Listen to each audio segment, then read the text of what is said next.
Bertrand Russell, Elogio de la ociosidad. Segunda parte. 5.0 La ascendencia del fascismo. Página 22. Cuando comparamos nuestra época con la de Jorge I, por ejemplo, adquirimos conciencia de un cambio profundo en el tono intelectual, que ha sido seguido de un cambio correspondiente en el tono de la política. En cierto sentido, la actitud de hace 200 años podía llamarse racional, y lo que resulta más característico de nuestro tiempo podría llamarse antirracional. Pero quiero emplear estas palabras sin que se infiera la aceptación completa de una actitud ni el rechazo absoluto de otra. Además, es importante recordar que los acontecimientos políticos toman su color muy frecuentemente de las teorizaciones de tiempos anteriores. Suele haber un intervalo considerable entre la promulgación de una teoría y su repercusión práctica. La política inglesa en 1860 estaba dominada por las ideas expresadas en 1776 por Adam Smith. La política alemana de hoy es la realización de las teorías establecidas por Fichte en 1807. La política rusa desde 1917 ha dado cuerpo a las doctrinas del Manifiesto Comunista, que data de 1848. Para comprender la época presente, por tanto, es necesario retroceder hasta un tiempo considerablemente anterior. Una doctrina política ampliamente difundida tiene, por regla general, dos clases de causas muy diferentes. De un lado, hay antecedentes intelectuales, hombres que tienen teorías avanzadas elaboradas, por desarrollo o por reacción, a partir de teorías previas. De otro lado, hay circunstancias políticas y económicas que predisponen a la gente a aceptar opiniones que contribuyen a ciertos estados de ánimo. Estas circunstancias por sí solas no dan una explicación completa cuando, como sucede muy a menudo, no se tienen en cuenta los antecedentes intelectuales. En el caso particular que nos ocupa, diversos sectores de opinión del mundo de posguerra han tenido determinados motivos de descontento que les han hecho simpatizar con una cierta filosofía general creada en una fecha muy anterior. Me propongo considerar primero esta filosofía y tocar después las razones de su actual popularidad. La rebelión contra la razón comenzó como una rebelión contra el razonamiento. En la primera mitad del siglo XVIII, mientras Newton imperaba en la mente de los hombres, estaba extendida la idea de que el camino al conocimiento consistía en el descubrimiento de leyes generales simples, de las que pudieran sacarse conclusiones por razonamiento deductivo. Mucha gente olvidó que la ley de la gravitación de Newton era producto de un siglo de cuidadosa observación, y supuso que las leyes generales podían ser descubiertas a la luz de la naturaleza. Había religión natural, ley natural, moral natural, y así sucesivamente. Se presumía que estos temas consistían en injerencias demostrativas elaboradas a partir de axiomas evidentes, al estilo de Euclides. La consecuencia política de este punto de vista fue la doctrina de los derechos del hombre, según se predicó durante las revoluciones americana y francesa. Pero en el mismo momento en que la construcción del templo de la razón parecía estar a punto de terminarse, fue colocada una bomba que, al fin, hizo volar hasta el cielo todo el edificio. El hombre que colocó la bomba fue David Hume. Su Tratado de la Naturaleza Humana, publicado en 1739, lleva por subtítulo Intento de introducir el método experimental de razonamiento en los temas morales. Ello expresa por entero su intención, pero solo la mitad de sus logros. Su intención era sustituir la observación y la inducción por la deducción a partir de axiomas nominalmente evidentes. Por su naturaleza intelectual, fue un racionalista completo, aunque más de la variedad baconiana que de la aristotélica. Pero su combinación, casi sin par, de agudeza y honestidad intelectual lo condujo a ciertas conclusiones devastadoras, la de que la inducción es un hábito sin justificación lógica y la de que la fe en la causalidad es poco más que superstición. Se seguía de ello que la ciencia, así como la teología, habían de ser relegadas al limbo de las esperanzas ilusorias y de las convicciones irracionales. En Hume, el racionalismo y el escepticismo convivían pacíficamente. El escepticismo era solamente para el estudio y había de ser olvidado en los asuntos de la vida práctica. Además, la vida práctica había de ser gobernada, en lo posible, por los mismos métodos científicos que su escepticismo impugnaba. Tal compromiso solo era posible para un individuo que era, a partes iguales, filósofo y hombre de mundo, Hay también un aroma de aristocrático conservadurismo en la reserva de una incredulidad esotérica para los iniciados. El mundo, en general, se negó a aceptar en su integridad las doctrinas de Hume. Sus sucesores rechazaban su escepticismo, mientras que sus adversarios alemanes ponían el acento sobre él, como inevitable consecuencia de una postura meramente científica y racional. Así, debido a sus enseñanzas, la filosofía inglesa se hizo superficial, mientras la filosofía alemana se hacía antirracional, en ambos casos por temor a un agnosticismo intolerable. El pensamiento europeo jamás recobró su entusiasmo anterior. Entre los sucesores de Hume, sin excepción, cordura ha significado superficialidad, y profundidad ha significado cierto grado de locura. En las discusiones más recientes acerca de la filosofía más adecuada a la física cuántica, siguen su curso los viejos debates provocados por Hume. La filosofía que ha sido distintiva de Alemania comienza con Kant, y comienza como reacción contra Hume. Kant estaba decidido a creer en la causalidad, en Dios, en la inmortalidad, en la ley moral, y así sucesivamente, pero comprendió que la filosofía de Hume hacía todo esto muy difícil. Inventó, por tanto, una distinción entre razón pura y razón práctica. La razón pura correspondía a lo que se podía probar, que no era mucho. La razón práctica se ocupaba de lo necesario para la virtud, que era una buena cosa. Desde luego, resulta obvio que la razón pura era simplemente la razón, mientras que la razón práctica era el prejuicio. Así, Kant reintrodujo en la filosofía el recurso a algo reconocido como exterior a la esfera de la racionalidad teórica, que se había proscrito de las escuelas desde el auge del escolasticismo. Aún más importante que Kant, desde nuestro punto de vista, fue su sucesor inmediato, Fichte, quien, al pasar de la filosofía a la política, inauguró el movimiento que dio origen a lo que hoy es el nacionalsocialismo. Pero antes de hablar de él, hay algo más que decir acerca del concepto de razón. En vista del fracaso en la búsqueda de una respuesta a Hume, ya no es posible considerar la razón como algo absoluto, todas cuyas desviaciones deban ser condenadas en el terreno teórico. Sin embargo, hay una diferencia evidente, e importante, entre la disposición mental de los radicales filosóficos, digamos, y la de gentes tales como los fanáticos mahometanos primitivos.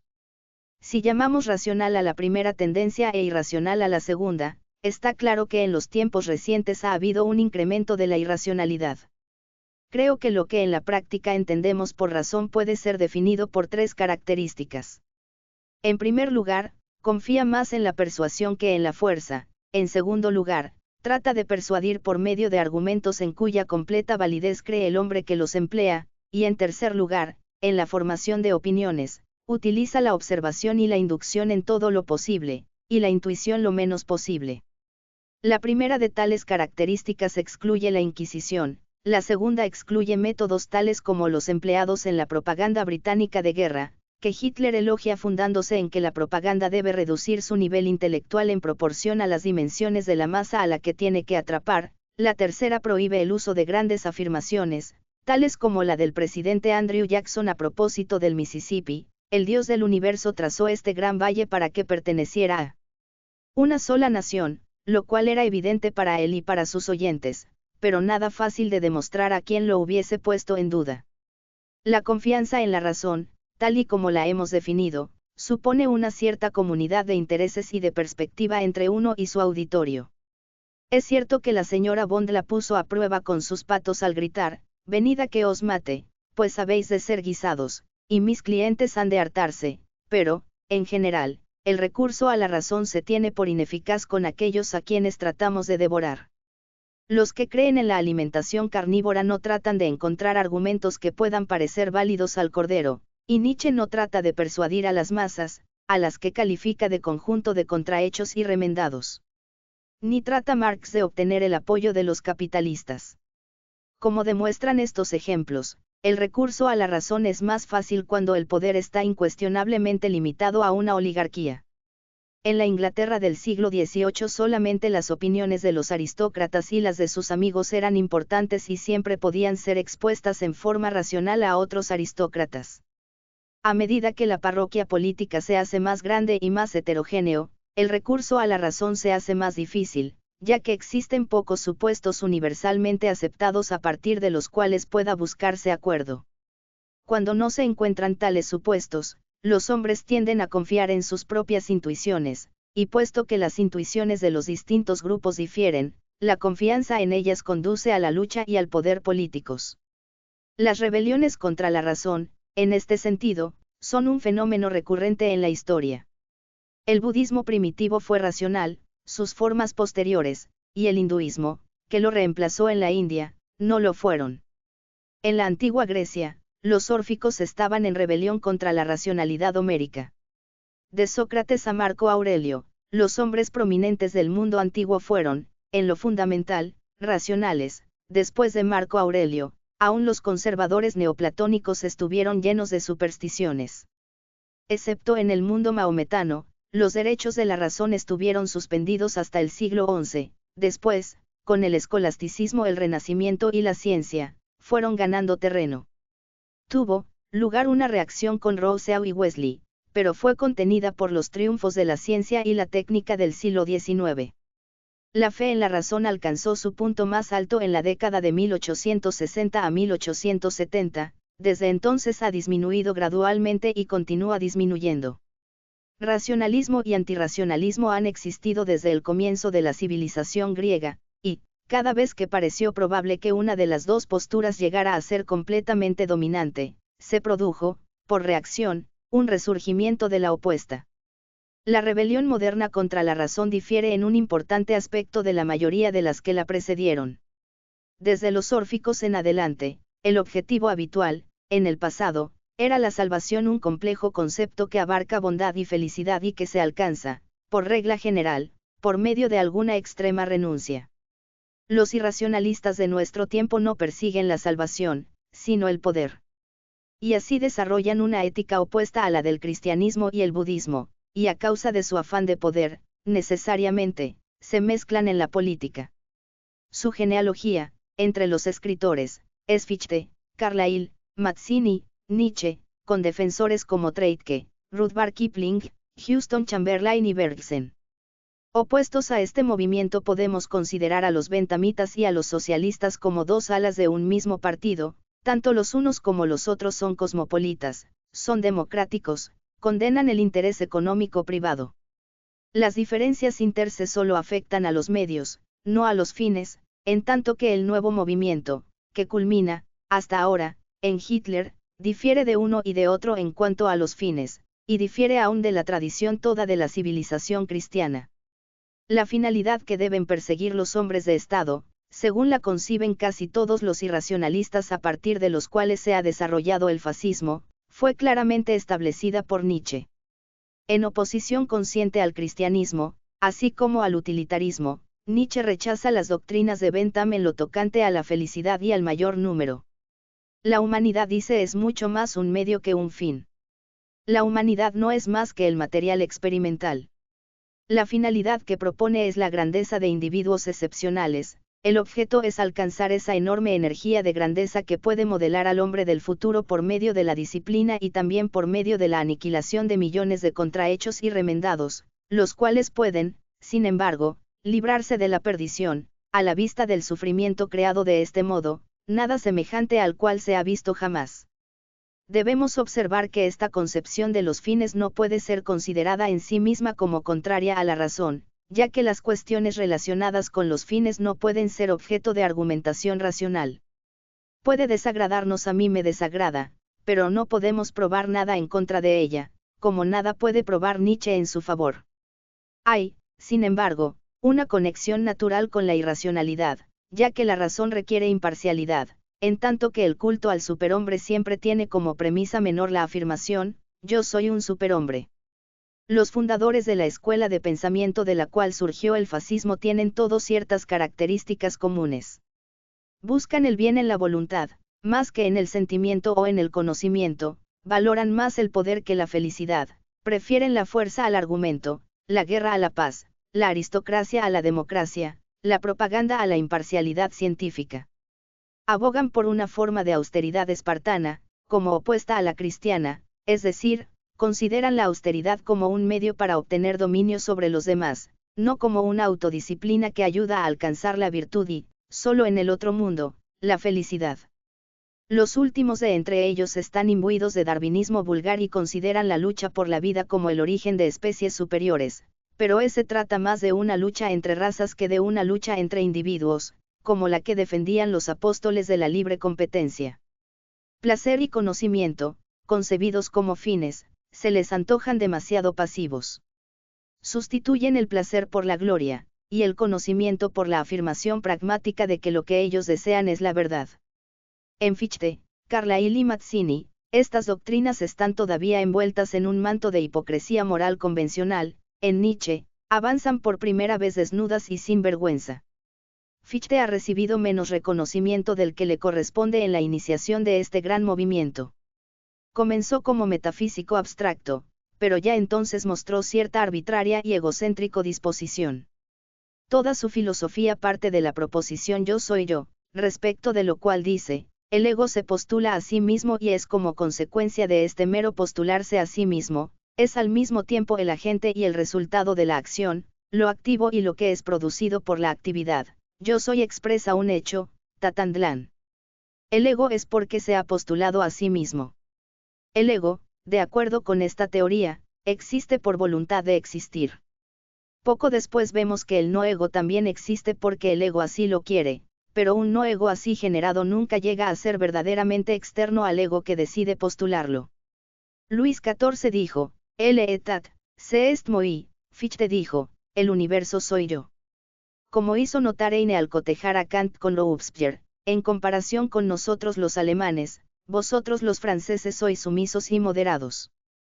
Fichte, es cierto, explica al cabo de un rato que cuando dice yo quiere decir Dios, pero el lector ya no recobra por entero la tranquilidad. Cuando, como resultado de la batalla de Jena, Fichte tuvo que huir de Berlín, empezó a pensar que había venido postulando demasiado vigorosamente el no ego en forma de Napoleón.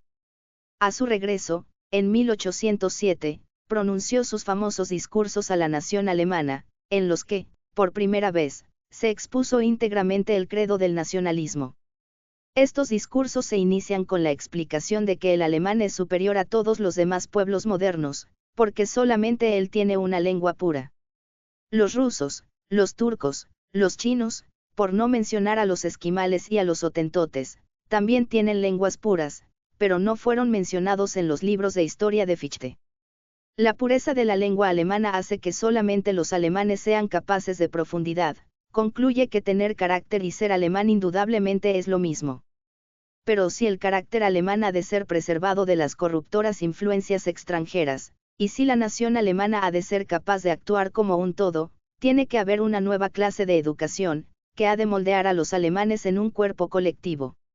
La nueva educación, dice, debe consistir esencialmente en esto, en destruir completamente el libre albedrío. Añade que la voluntad es la verdadera raíz del hombre. No debe haber comercio exterior más allá de lo absolutamente inevitable. Debe haber servicio militar universal, todo el mundo ha de ser obligado a luchar, no por el bienestar material, no por la libertad, no en defensa de la Constitución, sino bajo el impulso de la llama devoradora del más alto patriotismo, que envuelve a la nación como la vestidura de lo eterno, por la cual los nobles de espíritu se sacrifican gozosos, y los innobles, que solamente existen, por los demás, deben sacrificarse igualmente. Esta doctrina, la de que el hombre noble es el propósito de la humanidad y de que el innoble no tiene derechos propios, es la esencia del moderno ataque a la democracia. El cristianismo enseñó que todo ser humano tiene un alma inmortal, y que, a este respecto, todos los hombres son iguales. Los derechos del hombre fueron tan solo un desarrollo de la doctrina cristiana. El utilitarismo, en tanto que no concedía derechos absolutos al individuo, daba el mismo valor a la felicidad de un hombre que a la felicidad de otro, y así, conducía a la democracia del mismo modo que la doctrina de los derechos naturales. Pero Fichte, como una especie de Calvino político, tomó a ciertos hombres por elegidos y rechazó a todos los demás como a seres sin importancia. La dificultad, por supuesto, está en saber quiénes son los elegidos. En un mundo en el que la doctrina de Fichte fuese aceptada universalmente, todo hombre se consideraría noble y se uniría a algún partido de gentes lo bastante similares a él como para dar la impresión de compartir algo de su nobleza. Estas gentes podrían ser su propia nación, como en el caso de Fichte, o su propia clase, como en el de un comunista proletario, o su propia familia, como en el de Napoleón. No existe criterio objetivo de nobleza con excepción del éxito en la guerra, consecuentemente, la guerra es el resultado necesario de este credo. La visión de la vida de Carlyle se origina, en lo fundamental, en la de Fichte, el individuo que más fuertemente influyó en sus opiniones. Pero Carlyle añadió algo que ha sido característico de la escuela desde entonces, una especie de socialismo y una preocupación por el proletariado que, en realidad, no es sino rechazo del industrialismo y del Nouveau riche. Carlyle lo hizo tan bien que engañó incluso a Engels, quien, en su obra sobre la clase obrera inglesa en 1844, lo menciona muy elogiosamente. En vista de esto, poco ha de extrañarnos el que muchas gentes fuesen atraídas por la fachada socialista del nacionalsocialismo. Carlyle, en efecto, todavía encuentra incautos. Su culto a los héroes parece algo muy elevado, no necesitamos, dice, parlamentos electos, sino héroes reyes y todo un mundo no antiheroico. Para comprender esto, debemos estudiar su traducción en hechos. Carlyle, en Past and Present, presenta como modelo al abate Sansón, del siglo XII, pero quien quiera que no acepte a este personaje bajo palabra, y que, en cambio, lea la Chronicle of Jocelyn of Brakelonde, hallará que el abate era un rufián sin escrúpulos, en el que se combinaban los vicios de un terrateniente tiránico con los de un abogado embrollón. Los demás héroes de Carlyle son, por lo menos, igualmente discutibles. Las matanzas de Cromwell en Irlanda le sugieren el comentario, pero en tiempos de Oliverio, como digo, todavía se creía en los juicios de Dios. En los tiempos de Oliverio todavía no existía esa jerga insensata de abolir las penas capitales, de Juan Jacobo Filantropía, ni la universal agua de rosas en este mundo todavía tan lleno de pecado. Solamente en las decadentes generaciones posteriores, puede tal indiscriminado amasijo de bien y de mal, en una melaza universal, tener lugar sobre nuestro planeta. De muchos de sus restantes héroes, tales como Federico el Grande, el Doctor Francia y el Gobernador todo lo que necesitamos decir es que su característica común fue la sed de sangre. Lo que todavía piensen que Carlyle fue en algún sentido más o menos liberal, deben leer su capítulo sobre la democracia en Past and Present. En su mayor parte está dedicado al elogio de Guillermo el Conquistador y a la descripción de la amable existencia que disfrutaban los siervos, de su tiempo.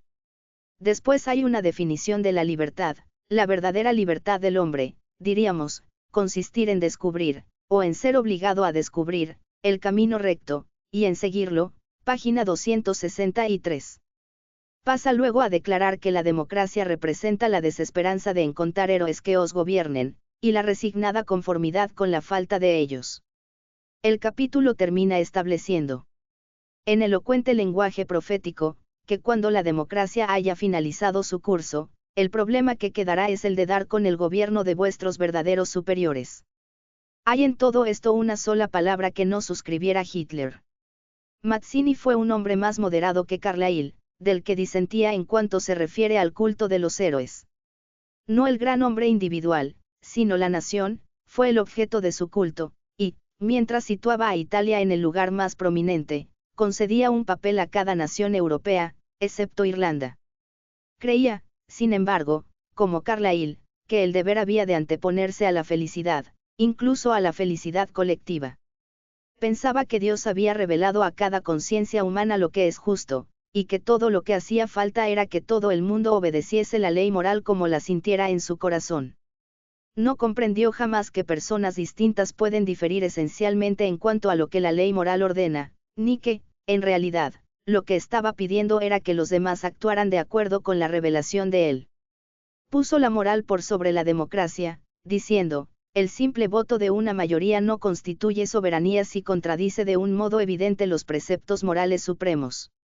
La voluntad del pueblo es sagrada cuando interpreta y aplica la ley moral, nula e impotente, cuando se disocia de la ley y solo representa el capricho. Esta es también la opinión de Mussolini. Solo un elemento importante se ha añadido desde entonces a las doctrinas de esta escuela, a saber, la fe pseudo-darwiniana en la raza. Fichte hacía de la superioridad alemana una cuestión de lengua, no de herencia biológica. Nietzsche, que, a diferencia de sus seguidores, no es nacionalista ni antisemita, aplica la doctrina únicamente entre diferentes individuos, quiere que se impida la reproducción del desadaptado y confía en producir, con los métodos de cruza de los criadores de perros, una raza de superhombres que tenga todo el poder y en cuyo solo beneficio exista el resto de la humanidad. Pero escritores posteriores de similar visión han tratado de demostrar que toda excelencia corresponde a su propia raza. Los profesores irlandeses escriben libros para probar que Homero fue irlandés. Los antropólogos franceses presentan evidencia arqueológica de que los celtas y no los teutones fueron la fuente de la civilización en la Europa septentrional. Houston Chamberlain expone por extenso que Dante fue alemán y que Cristo no fue judío. El acento puesto en la raza ha sido universal entre los angloindios, que infectaron a la Inglaterra imperialista por medio de Rudyard Kipling.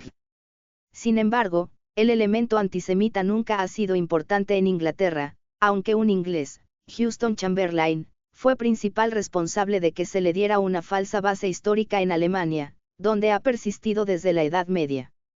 En relación con la raza, si la política no interviniera, bastaría con decir que no se conoce nada políticamente importante. Puede tomarse como probable que existan diferencias mentales genéticas entre razas, pero lo cierto es que todavía no sabemos cuáles puedan ser tales diferencias. En el hombre adulto, los efectos del medio ambiente enmascaran los de la herencia.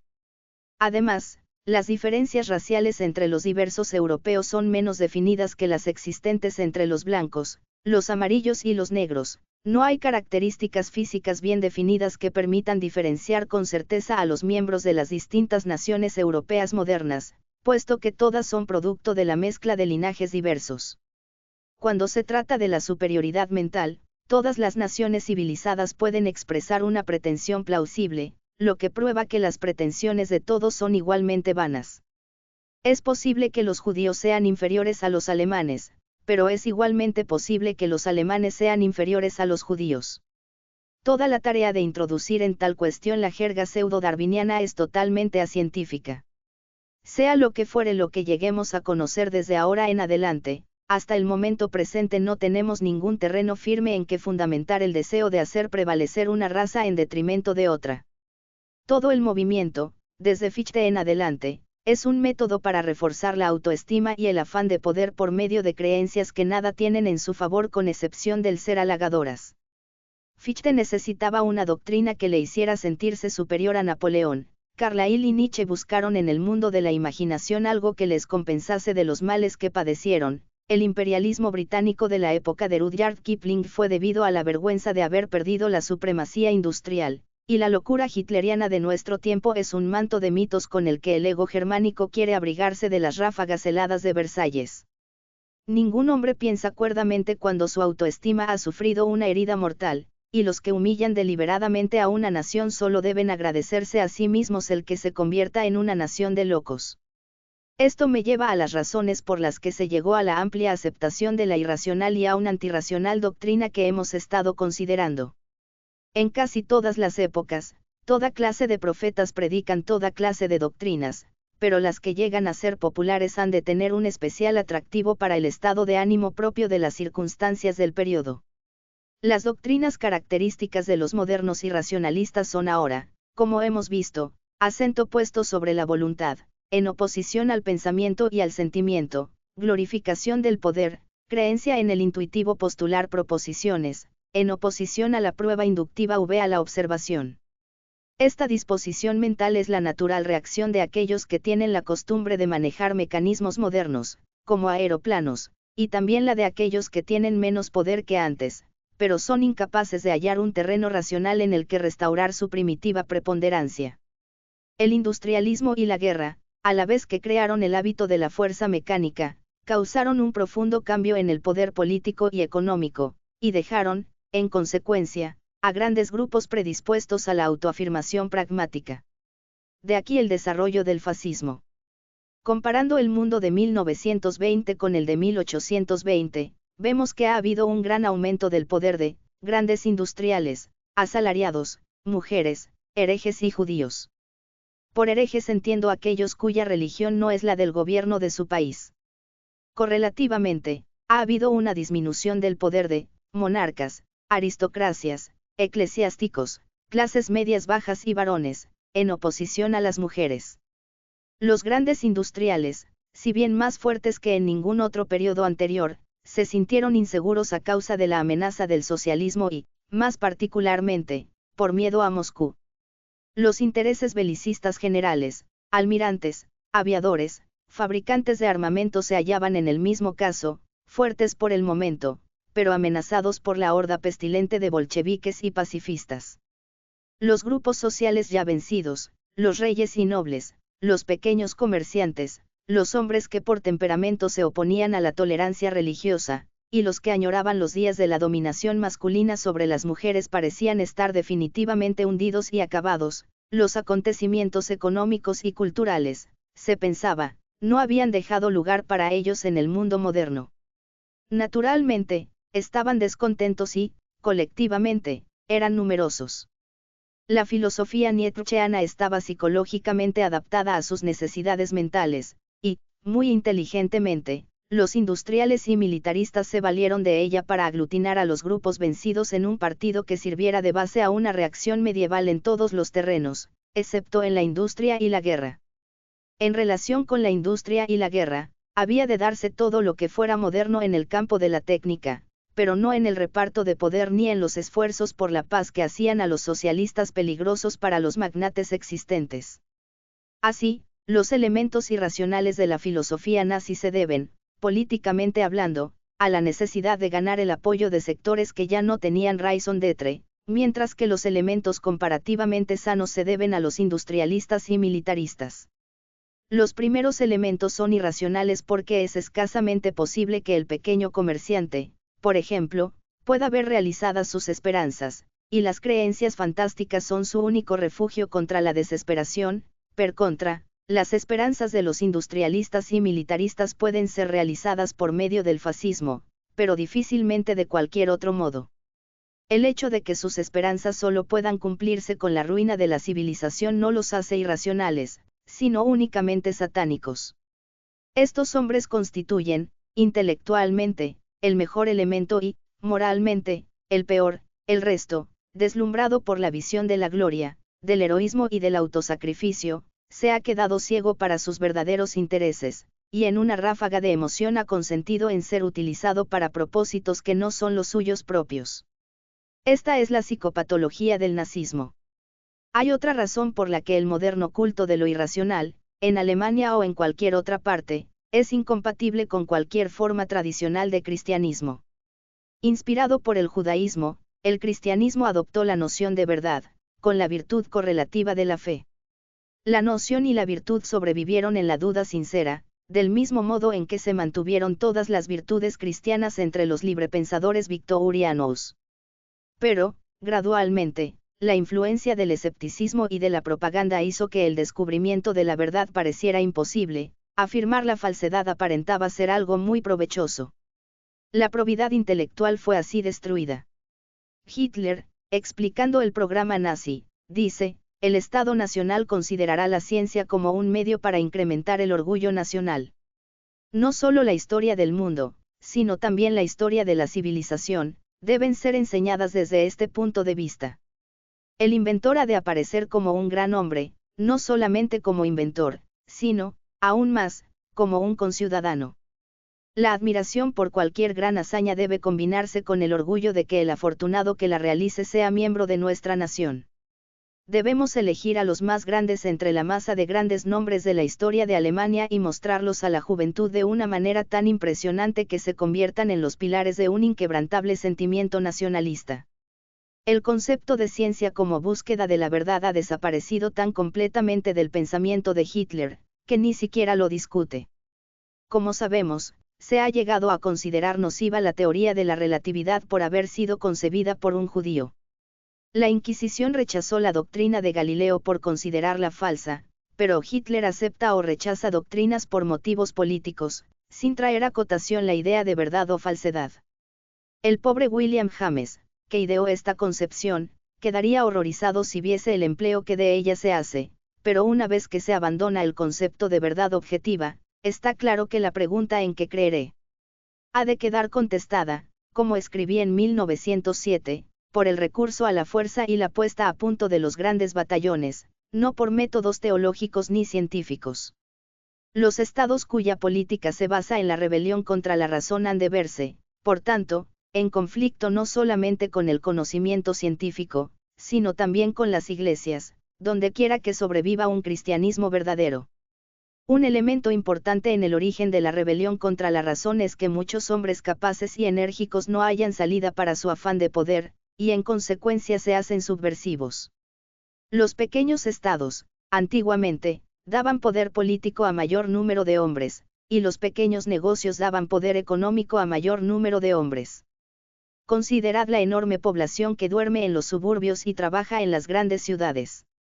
Entrando a Londres por ferrocarril, se atraviesan extensas zonas ocupadas por pequeñas villas, habitadas por familias que no sienten ninguna solidaridad con la clase obrera. El hombre de la familia no toma parte en los asuntos locales, puesto que se encuentra ausente durante todo el día, sometido a las órdenes de sus patronos. La única salida para su iniciativa es el cultivo del jardín durante el fin de semana. Políticamente, se siente envidioso de todo lo que se hace por la clase trabajadora, pero, aunque se siente pobre, su servilismo le impide adoptar los métodos del socialismo y del tradeunionismo. El suburbio en que vive puede ser tan populoso como muchas famosas ciudades de la antigüedad, pero su vida colectiva languidece, y él no tiene tiempo para interesarse por ella. Para un hombre tal, si tiene bastante espíritu para sentirse descontento, un movimiento fascista puede parecerle una liberación. La decadencia de la razón en política es un producto de dos factores. Por una parte, hay clases y tipos de individuos para los que el mundo, tal como es, no ofrece perspectivas, pero que no ven esperanzas en el socialismo porque no son asalariados. Por otra parte, hay hombres inteligentes y poderosos cuyos intereses se oponen a los de la comunidad en general, y que, por tanto, pueden conservar mejor su influencia promoviendo varios géneros de histeria. El anticomunismo, el miedo a los armamentos extranjeros y el odio a la competencia exterior son los fantasmas más importantes. No quiero decir que ningún hombre racional pueda tener estos sentimientos, digo que se los emplea para impedir la consideración inteligente de asuntos prácticos. Las dos cosas que más necesita el mundo son el socialismo y la paz, pero ambos son contrarios a los intereses de los hombres más poderosos de nuestro tiempo. No es difícil dar los pasos conducentes a hacer aparecer las dos cosas como contrarias a los intereses de grandes sectores de la población, y el modo más fácil de hacerlo es generando histeria en las masas. Cuanto mayor es el peligro de socialismo y paz, tanto más los gobiernos corrompen la vida mental de sus súbditos, y cuanto mayores son las dificultades económicas del presente, tanto más predispuestos están los que las padecen a dejarse seducir, abandonando la sobriedad intelectual en favor de algún engañoso fuego fatuo. La fiebre del nacionalismo, que ha venido elevándose desde 1848, es una forma del culto a lo irracional. La idea de una verdad universal ha sido abandonada. Hay verdad inglesa, verdad francesa, verdad alemana, verdad montenegrina y verdad del Principado de Mónaco. Igualmente, hay una verdad para el asalariado y una verdad para el capitalista. Entre esas verdades diferentes, si se desespera de la persuasión racional, la única alternativa posible es la guerra y la rivalidad en la locura propagandística. Hasta que los profundos conflictos entre naciones y clases que infectan nuestro mundo hayan sido resueltos, difícilmente podamos esperar que la humanidad retorne al hábito mental racional. La dificultad radica en que, mientras prevalezca lo irracional, solo por casualidad podrá alcanzarse una solución de nuestras calamidades, porque así como la razón, por ser impersonal, hace posible la cooperación universal, lo irracional, al representar las pasiones privadas, hace inevitable la pelea. Es por esto que el racionalismo, en tanto búsqueda de un nivel de verdad universal e impersonal, es de importancia suprema para el bienestar de la especie humana, no solamente en las épocas en que prevalece fácilmente, sino también, y aún más, en los tiempos menos afortunados en los que es despreciado y rechazado como el vano sueño de hombres carentes de la virilidad necesaria para matar cuando no pueden ponerse de acuerdo. 6.0 Escila y Caribdis, o comunismo y fascismo. Página 30. En nuestros días, muchos dicen que el comunismo y el fascismo son las únicas alternativas prácticas en política, y que quien quiera que no apoya al uno, apoya, de hecho, al otro. Yo me siento opuesto a ambos, y no puedo aceptar una de las dos alternativas con más facilidad de la que, de haber vivido en el siglo XVI, hubiese encontrado en ser protestante o católico. Voy a exponer, tan brevemente como pueda, mis objeciones, primero al comunismo, después al fascismo, y más tarde a lo que tienen en común. Cuando hablo de un comunista pienso en una persona que acepta las doctrinas de la Tercera Internacional. En cierto sentido, los primeros cristianos fueron comunistas, y también lo fueron algunas sectas medievales, pero tal sentido está hoy anticuado. Voy a exponer mis razones para no ser comunista punto por punto. 1. No puedo aceptar la filosofía de Marx, y menos aún la de materialismo y empiriocriticismo, de Lenin. No soy materialista, aunque me haya alejado del idealismo mucho más que algunos materialistas. No creo que haya ninguna necesidad dialéctica en el cambio histórico. Esta noción fue tomada por Marx de Hegel, sin su única base lógica, a saber, la primacía de la idea. Marx creía que el próximo estadio del desarrollo humano debe ser en cierto sentido un progreso. Yo no veo razón para esta creencia. 2. No puedo aceptar la teoría del valor de Marx ni tampoco, en su forma, la teoría de la plusvalía. La teoría de que el valor de cambio de un producto es proporcional al trabajo requerido en su producción, tomada por Marx de Ricardo, se demuestra falsa por la teoría de la renta del propio Ricardo, y hace ya tiempo que ha sido abandonada por todos los economistas no marxistas. La teoría de la plusvalía descansa sobre la teoría de la población de Moltes, que Marx rechaza en otro lugar. La economía de Marx no forma un todo lógicamente coherente, sino que está construida con la aceptación y el rechazo alternados de doctrinas más antiguas, según acomoda a su conveniencia al formular el proceso contra los capitalistas. Punto 3. Es peligroso tener a cualquier hombre por infalible. La consecuencia es, necesariamente, una excesiva simplificación. La tradición de la inspiración verbal de la Biblia ha hecho a los hombres demasiado predispuestos a buscar un libro sagrado. Pero esta adoración a la autoridad es contraria al espíritu científico. Punto 4. El comunismo no es democrático. Lo que llama dictadura del proletariado es, en realidad, la dictadura de una pequeña minoría, que se convierte en una clase gobernante oligárquica. La historia toda demuestra que el gobierno siempre es manejado en interés de la clase gobernante, excepto en la medida en que ésta pueda verse influida por el temor a perder el poder. Esta es la enseñanza, no solamente de la historia, sino de Marx. La clase gobernante en un Estado comunista tiene todavía más poder que la clase capitalista en un Estado democrático. En tanto conserve la lealtad de las Fuerzas Armadas, puede usar del poder en conseguir para sí ventajas tan perjudiciales como las de los capitalistas. Suponer que ha de actuar siempre para el bien general es mero idealismo estúpido, contrario a la psicología política marxista. Punto 5. El comunismo restringe la libertad, particularmente la libertad intelectual, más que cualquier otro sistema, salvo el fascismo. La completa unificación de los poderes económico y político da lugar a un terrorífico mecanismo de opresión, en el que no hay escapatoria para excepciones. Bajo tal sistema, el progreso pronto se hace imposible, ya que está en la naturaleza de los burócratas oponerse a todo cambio, a menos que incremento su propio poder. Toda innovación seria solo resulta posible por algún accidente que permita sobrevivir a personas impopulares. Kepler vivió de la astrología. Darwin, de los bienes heredados. Marx, de la explotación por Engels del proletariado de Manchester. Tales oportunidades de sobrevivir a pesar de la impopularidad serían imposibles bajo el comunismo. Punto 6. Hay en Marx, y en el pensamiento comunista corriente, una indebida glorificación del trabajador manual en tanto opuesto al trabajador intelectual. Como resultado, se ha logrado el antagonismo de muchos trabajadores intelectuales que, de otro modo, podrían haber visto la necesidad del socialismo y sin cuya ayuda difícilmente sea posible la organización de un Estado socialista. Los marxistas llevan la división de clases, en la práctica mucho más que en teoría, a un nivel demasiado bajo en la escala social. Punto 7. La prédica de la lucha de clases hace probable que ésta estalle en un momento en que las fuerzas en oposición están más o menos equilibradas, o aun cuando la hegemonía esté del lado de los capitalistas. Si las fuerzas capitalistas predominan, el resultado es una época de reacción. Si las fuerzas de los dos lados son aproximadamente iguales, el resultado, dados los modernos métodos de guerra, probablemente sea la destrucción de la civilización, que llevaría aparejada la desaparición tanto del capitalismo como del comunismo. Yo creo que, donde hay democracia, los socialistas debieran confiar en la persuasión y emplear la fuerza solamente para repeler un uso ilegal de la fuerza por sus oponentes.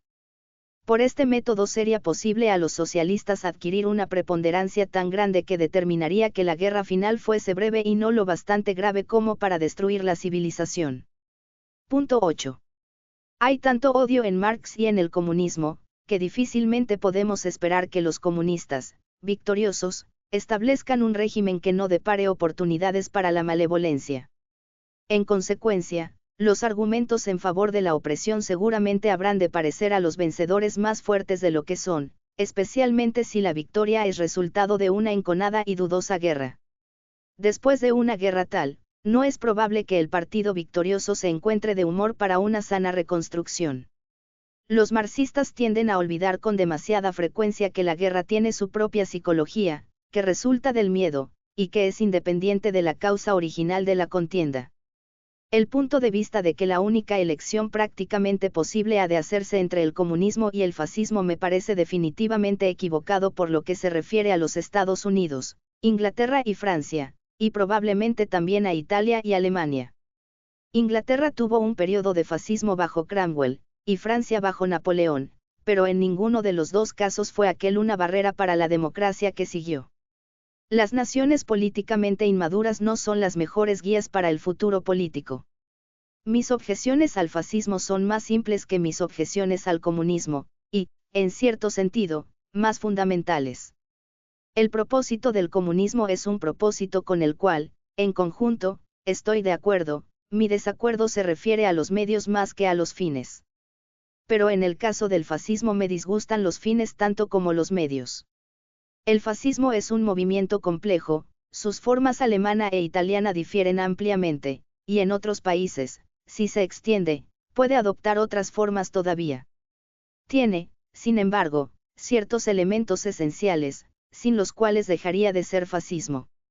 Es antidemocrático, es nacionalista, es capitalista, y busca ganar a aquellos sectores de la clase media que sufren a consecuencia de la evolución moderna y esperan sufrir aún más si se establece el socialismo o el comunismo. El comunismo también es antidemocrático, pero solo durante algún tiempo, al menos en cuanto sus fundamentos teóricos puedan ser aceptados como determinantes de su política real. Por añadidura, su objetivo es servir los intereses de los asalariados, que son mayoría en los países adelantados, y que el comunismo se propone aumentar en número hasta que constituyan la población completa. El fascismo es antidemocrático en un sentido más fundamental. No acepta la mayor felicidad del mayor número como principio justo de gobierno, sino que elige ciertos individuos, ciertas naciones, ciertas clases, como los mejores y como únicos merecedores de consideración. Los demás están para que se les obligue por la fuerza a servir los intereses de los elegidos. Mientras el fascismo está empeñado en la lucha para hacerse con el poder, tiene que acudir a un considerable sector de la población. Tanto en Alemania como en Italia surgió del socialismo, rechazando todo aquello que el programa ortodoxo tenía de antinacionalista. Tomó del socialismo la idea de planificación económica y de incremento del poder del Estado, pero la planificación, en lugar de hacerse en beneficio de todo el mundo, se haría en interés de las clases altas y medias de un solo país. Y trata de asegurar tales intereses, no tanto mediante el aumento de la eficiencia, como mediante el aumento de la opresión, tanto de los asalariados como de los sectores antipopulares de la misma clase media. En relación con las clases que quedan fuera del horizonte de su benevolencia, puede, en el mejor de los casos, alcanzar la clase de éxito que puede hallarse en una prisión bien dirigida, algo más que eso, ni siquiera se lo propone. La objeción radical al fascismo es su selección de una porción del género humano como única importante. Los poseedores del poder han hecho, sin duda, tal selección en la práctica desde que el gobernar fue instituido, pero el cristianismo, en teoría, siempre ha reconocido a cada alma humana como un fin en sí misma, y no como un simple medio para la gloria de otros. La fuerza de la democracia moderna tiene su origen en los ideales morales del cristianismo y ha hecho mucho para apartar a los gobiernos de la preocupación exclusiva por los intereses de los ricos y los poderosos. El fascismo es, a este respecto, un retorno a lo que de peor tenía el antiguo paganismo. Si el fascismo pudiese triunfar, no haría nada por remediar los males del capitalismo, por el contrario, los haría peores.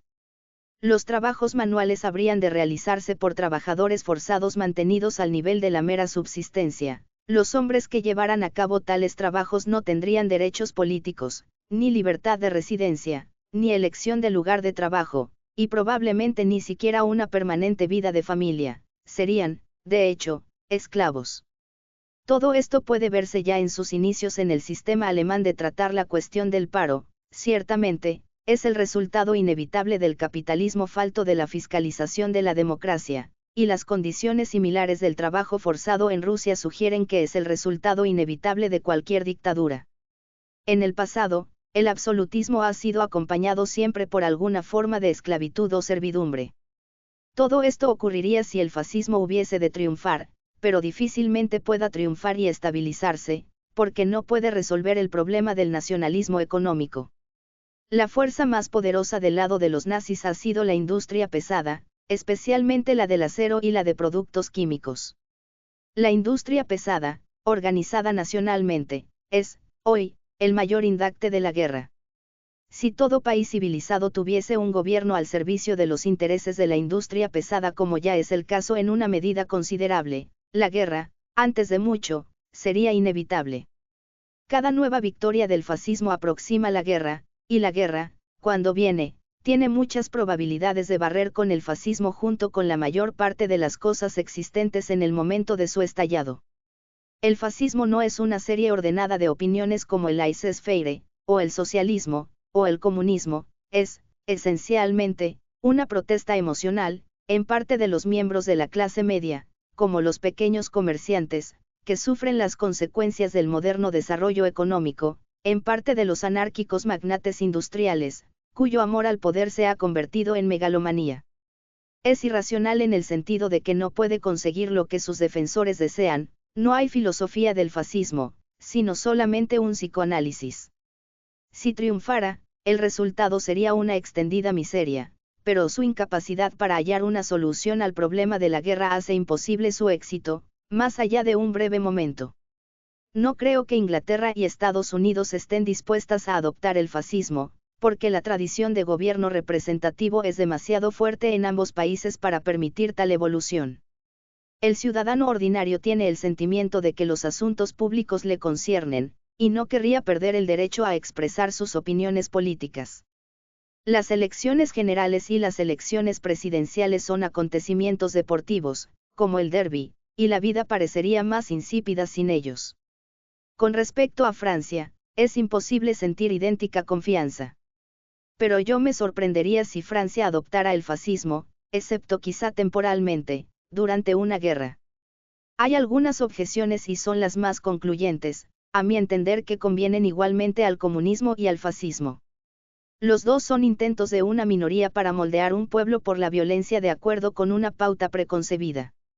Ambos consideran al pueblo del modo en que un hombre considera los materiales con que intenta construir una máquina. Los materiales son sometidos a grandes alteraciones, pero según los propósitos del hombre en cuestión, no según ley alguna de desarrollo a ellos inherente. Cuando se trata de seres vivos, y sobre todo en el caso de seres humanos, el crecimiento espontáneo tiende a producir ciertos resultados, en tanto que otros pueden producirse tan solo por medio de cierta compulsión y esfuerzo. Los embriólogos pueden producir animales de 2 cabezas, o con una nariz donde habría de haber un pie, pero tales monstruosidades no encuentran la vida muy agradable. Del mismo modo, los fascistas y los comunistas, con una imagen en su mente de la sociedad en conjunto, deforman a los individuos hasta que se ajusten a un modelo. A aquellos que no pueden ser deformados adecuadamente, se les mata o se les encierra en campos de concentración. No creo que tal actitud, que ignora totalmente los impulsos espontáneos del individuo, sea justificable éticamente, ni que llegue a ser, a la larga, políticamente fructuosa. Es posible recortar arbustos dándoles forma de pavo real, y por medio de una violencia semejante puede infligirse una deformación semejante a los seres humanos. Pero el arbusto permanece pasivo, en tanto que el hombre, sea lo que fuere lo que el dictador desee, permanece activo, si no en una esfera, en otra. El arbusto no puede transmitir la lección que el jardinero ha estado explicando acerca del empleo de la podadera, pero el ser humano deformado siempre puede encontrar seres humanos más humildes contra los cuales esgrimir tijeras más pequeñas. Los inevitables efectos de un moldeo artificial sobre el individuo son la crueldad o la indiferencia, quizá las dos cosas alternativamente. Y de un pueblo con estas características, nada bueno cabe esperar. El efecto moral sobre el dictador es otro asunto al que ni el comunismo ni el fascismo prestan la necesaria atención. Si el dictador es, para empezar, un hombre con escasa simpatía humana, será, desde el principio, indebidamente despiadado, y en la persecución de sus fines impersonales no se detendrá ante ninguna crueldad. Si, inicialmente, padece, por simpatía, con los sufrimientos que la teoría le obliga a infligir, o bien tendrá que dejar paso a un sucesor de materia más rígida, o tendrá que sofocar sus sentimientos humanitarios, en cuyo caso es probable que llegue a ser aún más sádico que el hombre que no ha pasado por tal conflicto interior. En cualquiera de los dos casos, el gobierno estará en manos de hombres implacables, en los que el afán de poder podrá ser disfrazado de anhelo de un determinado tipo de sociedad.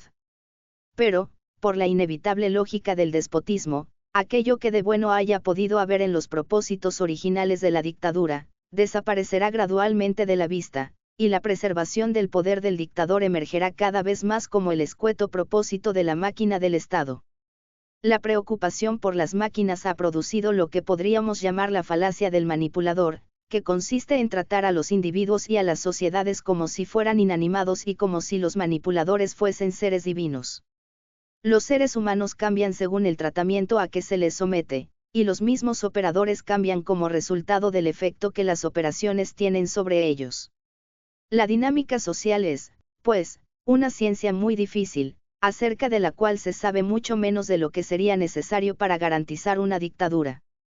En el manipulador típico está atrofiado todo sentimiento respecto del desarrollo natural de su paciente, el resultado no es, como él espera, una adaptación pasiva al lugar preconcebido en el esquema, sino un desarrollo enfermizo y deformado, conducente a otro esquema grotesco y macabro. El argumento psicológico último en pro de la democracia y de la paciencia es que es esencial un elemento de libre desarrollo, de haz como quieras y de indisciplinado y natural vivir, si los hombres no han de convertirse en monstruos deformes. En todo caso, creyendo, como yo creo, que las dictaduras comunistas y fascistas son igualmente indeseables, deploro la tendencia a considerarlas como únicas alternativas y a tratar la democracia como algo obsoleto. Si los hombres las tienen por únicas alternativas, se convertirán en lo que corresponda, si los hombres piensan de otro modo, no será así. 7.0 La coyuntura del socialismo. Página 33. La inmensa mayoría de los socialistas de nuestros días son discípulos de Carlos Marx, con quien comparten la idea de que la única fuerza política capaz de instaurar el socialismo es la indignación que siente el proletariado desposeído contra los propietarios de los medios de producción. Por una reacción inevitable, aquellos que no son proletarios han decidido, con comparativamente pocas excepciones, que el socialismo es algo a lo que hay que resistirse, y cuando oyen a los que se proclaman a sí mismos sus enemigos predicar la guerra de clases, se sienten naturalmente inclinados a empezar ellos la guerra mientras todavía tienen el poder. El fascismo es una réplica al comunismo, y una réplica formidable. En tanto el socialismo se predica en términos marxistas, provoca tan poderoso antagonismo que su éxito en los países occidentales desarrollados se hace cada día más improbable. Por supuesto que, en cualquier caso, hubiese provocado la oposición de los ricos, pero tal oposición hubiese sido menos feroz y menos extendida. Por mi parte, aun cuando soy un socialista tan convencido como el más ardoroso marxista, no considero el socialismo como un evangelio de la venganza proletaria, ni aun, primordialmente, como un medio para asegurar la justicia económica. Lo considero, en principio, como un ajuste a la producción mecanizada exigido por consideraciones de sentido común y calculado para incrementar la felicidad no solo de los proletarios, sino de todos, excepto una exigua minoría de la raza humana. El que ello no pueda realizarse ahora sin un violento cataclismo, ha de atribuirse, en gran parte, a la violencia de sus defensores. Pero todavía tengo cierta esperanza de que una defensa más prudente ablande a la oposición y haga posible una transición menos catastrófica. Empecemos por una definición del socialismo. La definición debe comprender dos partes, la económica y la política.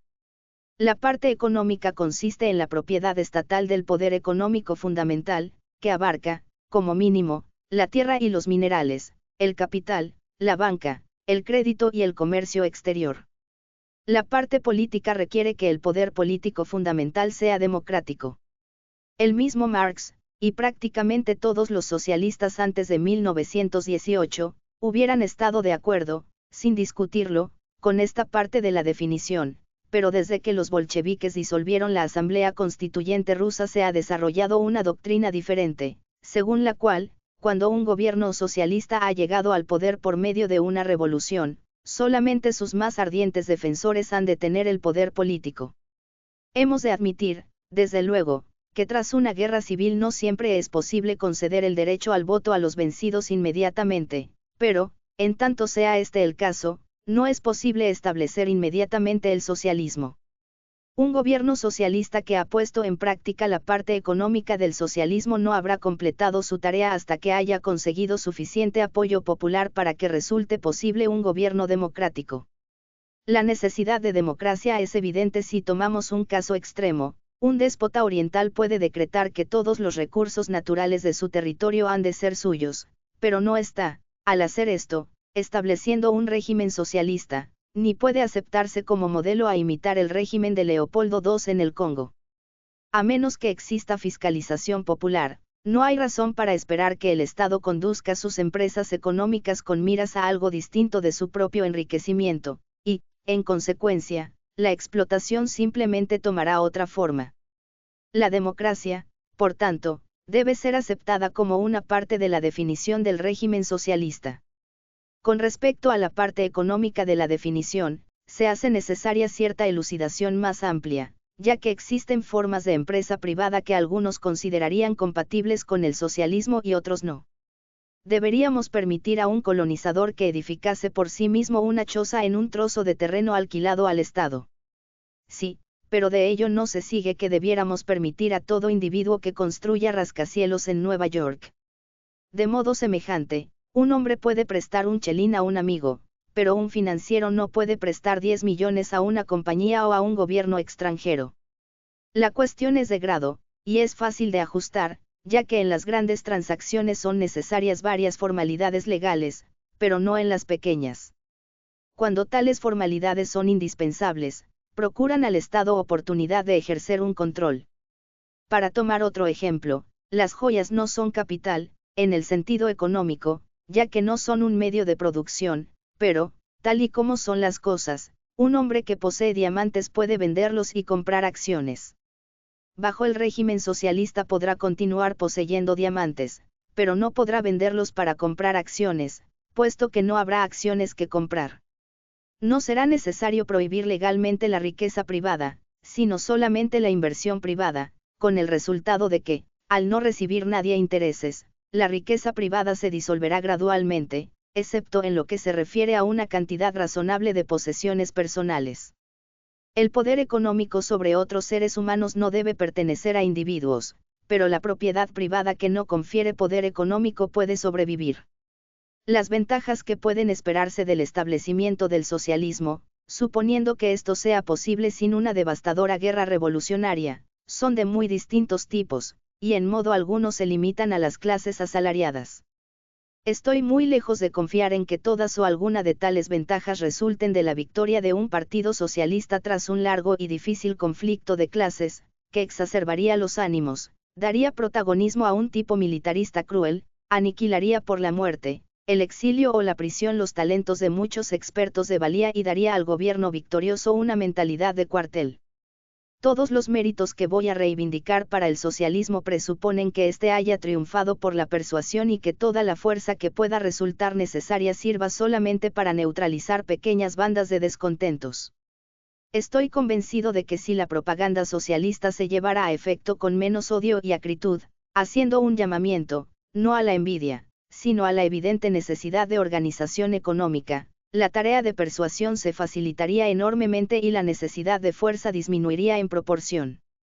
Desapruebo el recurso a la fuerza, excepto en defensa de lo que, por medio de la persuasión, haya llegado a establecerse legalmente, porque, a. se puede fracasar, b. la lucha ha de ser desastrosamente destructivo, y c. es posible que los vencedores, tras una lucha obstinada, hayan olvidado sus propósitos originales e instituyan algo completamente distinto, probablemente una tiranía militar. Doy por supuesta, en consecuencia, como condición para un socialismo venturoso, la persuasión pacífica de una mayoría para la aceptación de sus doctrinas. Voy a exponer 9 argumentos en favor del socialismo, ninguno de ellos nuevo, y no todos de la misma importancia. La lista podría alargarse indefinidamente, pero creo que estos 9 son suficientes para mostrar que el socialismo no es el evangelio de una sola clase. 7.1. La quiebra del beneficio como motivaclón. El beneficio, como categoría económica aislada, solo se hace claro en cierto estadio del desarrollo industrial. Su germen, sin embargo, puede verse en las relaciones de Robinson Crusoe con su criado Viernes. Supongamos que, en el otoño, Robinson Crusoe, por medio de su rifle, ha adquirido el control de toda la provisión de alimentos de su isla. Se hallará entonces en situación de obligar a Viernes a trabajar en la preparación de la cosecha del año siguiente, en el entendimiento de que Viernes se mantendrá con vida mientras todo el excedente vaya a su patrono. Lo que Robinson Crusoe recibe de acuerdo con este contrato puede ser considerado como interés sobre su capital, constituido este por sus escasas herramientas y el alimento almacenado que posee. Pero el beneficio, tal y como se produce en condiciones más civilizadas, implica la circunstancia más avanzada del intercambio. Un fabricante de algodón, por ejemplo, no hace algodón para él y para su familia solamente, el algodón no es lo único que necesita, y tiene que vender el grueso de su producción para satisfacer sus restantes necesidades. Pero antes de poder fabricar algodón tiene que comprar otras cosas, algodón en bruto, maquinaria, mano de obra y energía. Su beneficio consiste en la diferencia entre lo que paga por todas esas cosas y lo que recibe por el producto terminado. Pero si dirige su fábrica por sí mismo, hemos de deducir lo que habría de representar el salario de un director contratado para hacer el mismo trabajo, es decir, el beneficio del fabricante consiste en sus ganancias totales, menos el sueldo del hipotético director. En las grandes empresas, donde los accionistas no se ocupan de la dirección, lo que reciben es el beneficio de la empresa.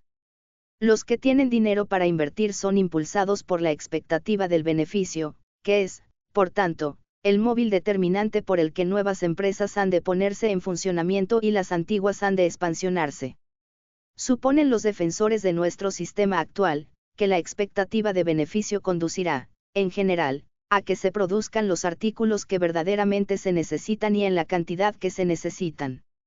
En alguna medida, esto ha sido cierto en el pasado, pero ya no lo es. Ello es el resultado del carácter complejo de la producción moderna. Si yo soy un anticuado remendón de aldea y los vecinos me traen sus zapatos para que se los arregle, sé que el producto de mi trabajo será requerido, pero si soy un fabricante de zapatos en gran escala, que utiliza maquinaria costosa, tengo que conjeturar cuántos pares de zapatos seré capaz de vender, y es fácil que mi conjetura sea errada. Otro fabricante puede disponer de mejor maquinaria y estar en condiciones de vender zapatos más baratos, o mis antiguos clientes pueden haber empobrecido y haber aprendido a hacer durar más sus viejos zapatos, o puede cambiar la moda, y la gente puede pedir una clase de zapatos que mis máquinas son incapaces de fabricar.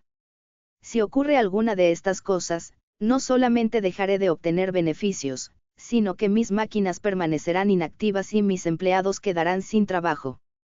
El trabajo empleado en la construcción de mis máquinas fracasó en la producción de artículos útiles, y fue tan absolutamente baldío como si hubiera consistido en arrojar arena al mar. Los hombres que quedan sin trabajo dejan de crear cosas que sirvan a las necesidades humanas, y la comunidad se empobrece en la medida de lo que se gaste para salvarlos de morir de hambre. Los hombres, al pasar a depender de los subsidios de paro en lugar de depender de sus salarios, gastan mucho menos que antes y, en consecuencia, generan paro entre los que fabricaban los productos que ellos compraban. Y así, el mal cálculo original acerca del número de zapatos que se podía vender con beneficio produce círculos cada vez más amplios de paro, con la consiguiente disminución de la demanda. En cuanto a mí, estoy atado a mi costosa maquinaria, que probablemente haya absorbido todo mi capital y mi crédito. Ello me impide cambiar de pronto la fabricación de zapatos por alguna otra industria más próspera. O tomemos otro negocio más lucrativo, la construcción de barcos. Durante la guerra, y hasta algún tiempo después, había una inmensa demanda de barcos. Como nadie sabía cuánto podía durar la guerra ni cuánto éxito podrían tener los submarinos, se hicieron preparativos enormemente elaborados para construir un número de barcos sin precedentes. En 1920, las pérdidas de guerra habían sido compensadas, y la necesidad de barcos, a causa de la disminución del comercio marítimo, se había hecho súbitamente mucho menor. Casi todas las instalaciones de astilleros quedaron inútiles y la gran mayoría de los hombres empleados quedaron sin trabajo. No se puede decir que merecieran esta desgracia, puesto que el gobierno les había instado frenéticamente a que construyeran barcos tan deprisa como pudieran. Pero bajo nuestro sistema de empresa privada, el gobierno no reconoció responsabilidad alguna para con aquellos que se habían sumido en la indigencia. E inevitablemente, la miseria se extendió. Había menos demanda de acero, y, en consecuencia, las industrias del hierro y del acero también sufrieron. Hubo menos demanda de carne australiana y argentina, porque los obreros en paro hubieron de contentarse con una dieta frugal. Como resultado, hubo menos demanda para las manufacturas que Australia y Argentina tomaban a cambio de su carne. Y así sucesivamente hasta el infinito. Pero hay una razón aún más importante para el fracaso del beneficio como móvil en los tiempos actuales, y es el fracaso de la escasez. Suele ocurrir que artículos de ciertas clases puedan producirse en enormes cantidades más baratos que en escala más modesta. En este caso, podría ser que el sistema de producción más económico consistiera en tener una sola fábrica en todo el mundo para cada una de estas clases de productos. Pero como a este estado de cosas se ha ido llegando gradualmente, hay, de hecho, muchas fábricas.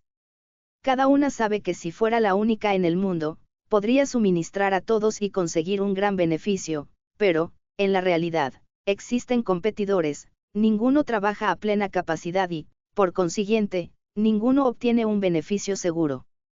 Esto conduce al imperialismo económico, puesto que la única posibilidad de beneficio radica en el control exclusivo de algún inmenso mercado.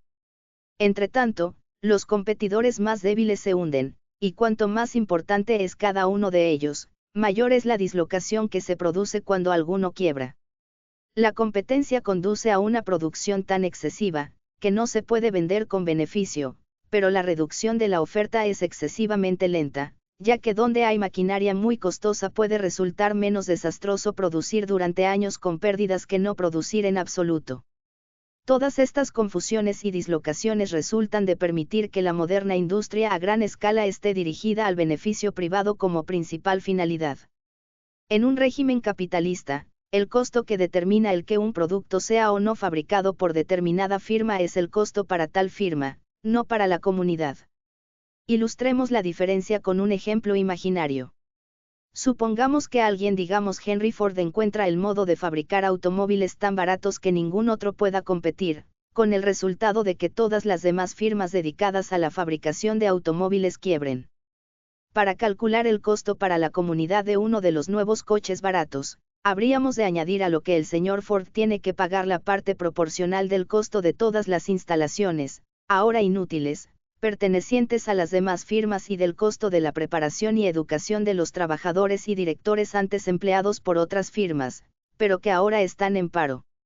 Algunos encontrarían trabajo con Henry Ford, pero probablemente no todos, puesto que el nuevo proceso es más barato requiere, por tanto, menos mano de obra.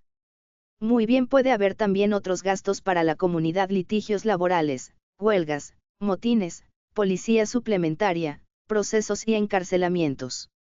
Cuando todas estas partidas se toman en cuenta, puede resultar que el costo de los nuevos automóviles para la comunidad sea, para empezar, considerablemente mayor que el de los antiguos.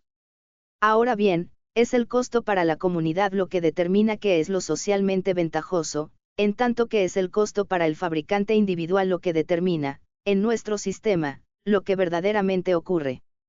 Más adelante explicaré cómo el socialismo trataría este problema. 7.2. La posibilidad de ocio, asterisco. Debido a la productividad de las máquinas, se necesita ahora mucho menos trabajo que antes para mantener un tolerable nivel de bienestar para la raza humana. Algunos escritores ahorrativos sostienen que 1 hora de trabajo al día bastaría, pero quizá esta estimación no tenga en cuenta en la medida necesaria al Asia.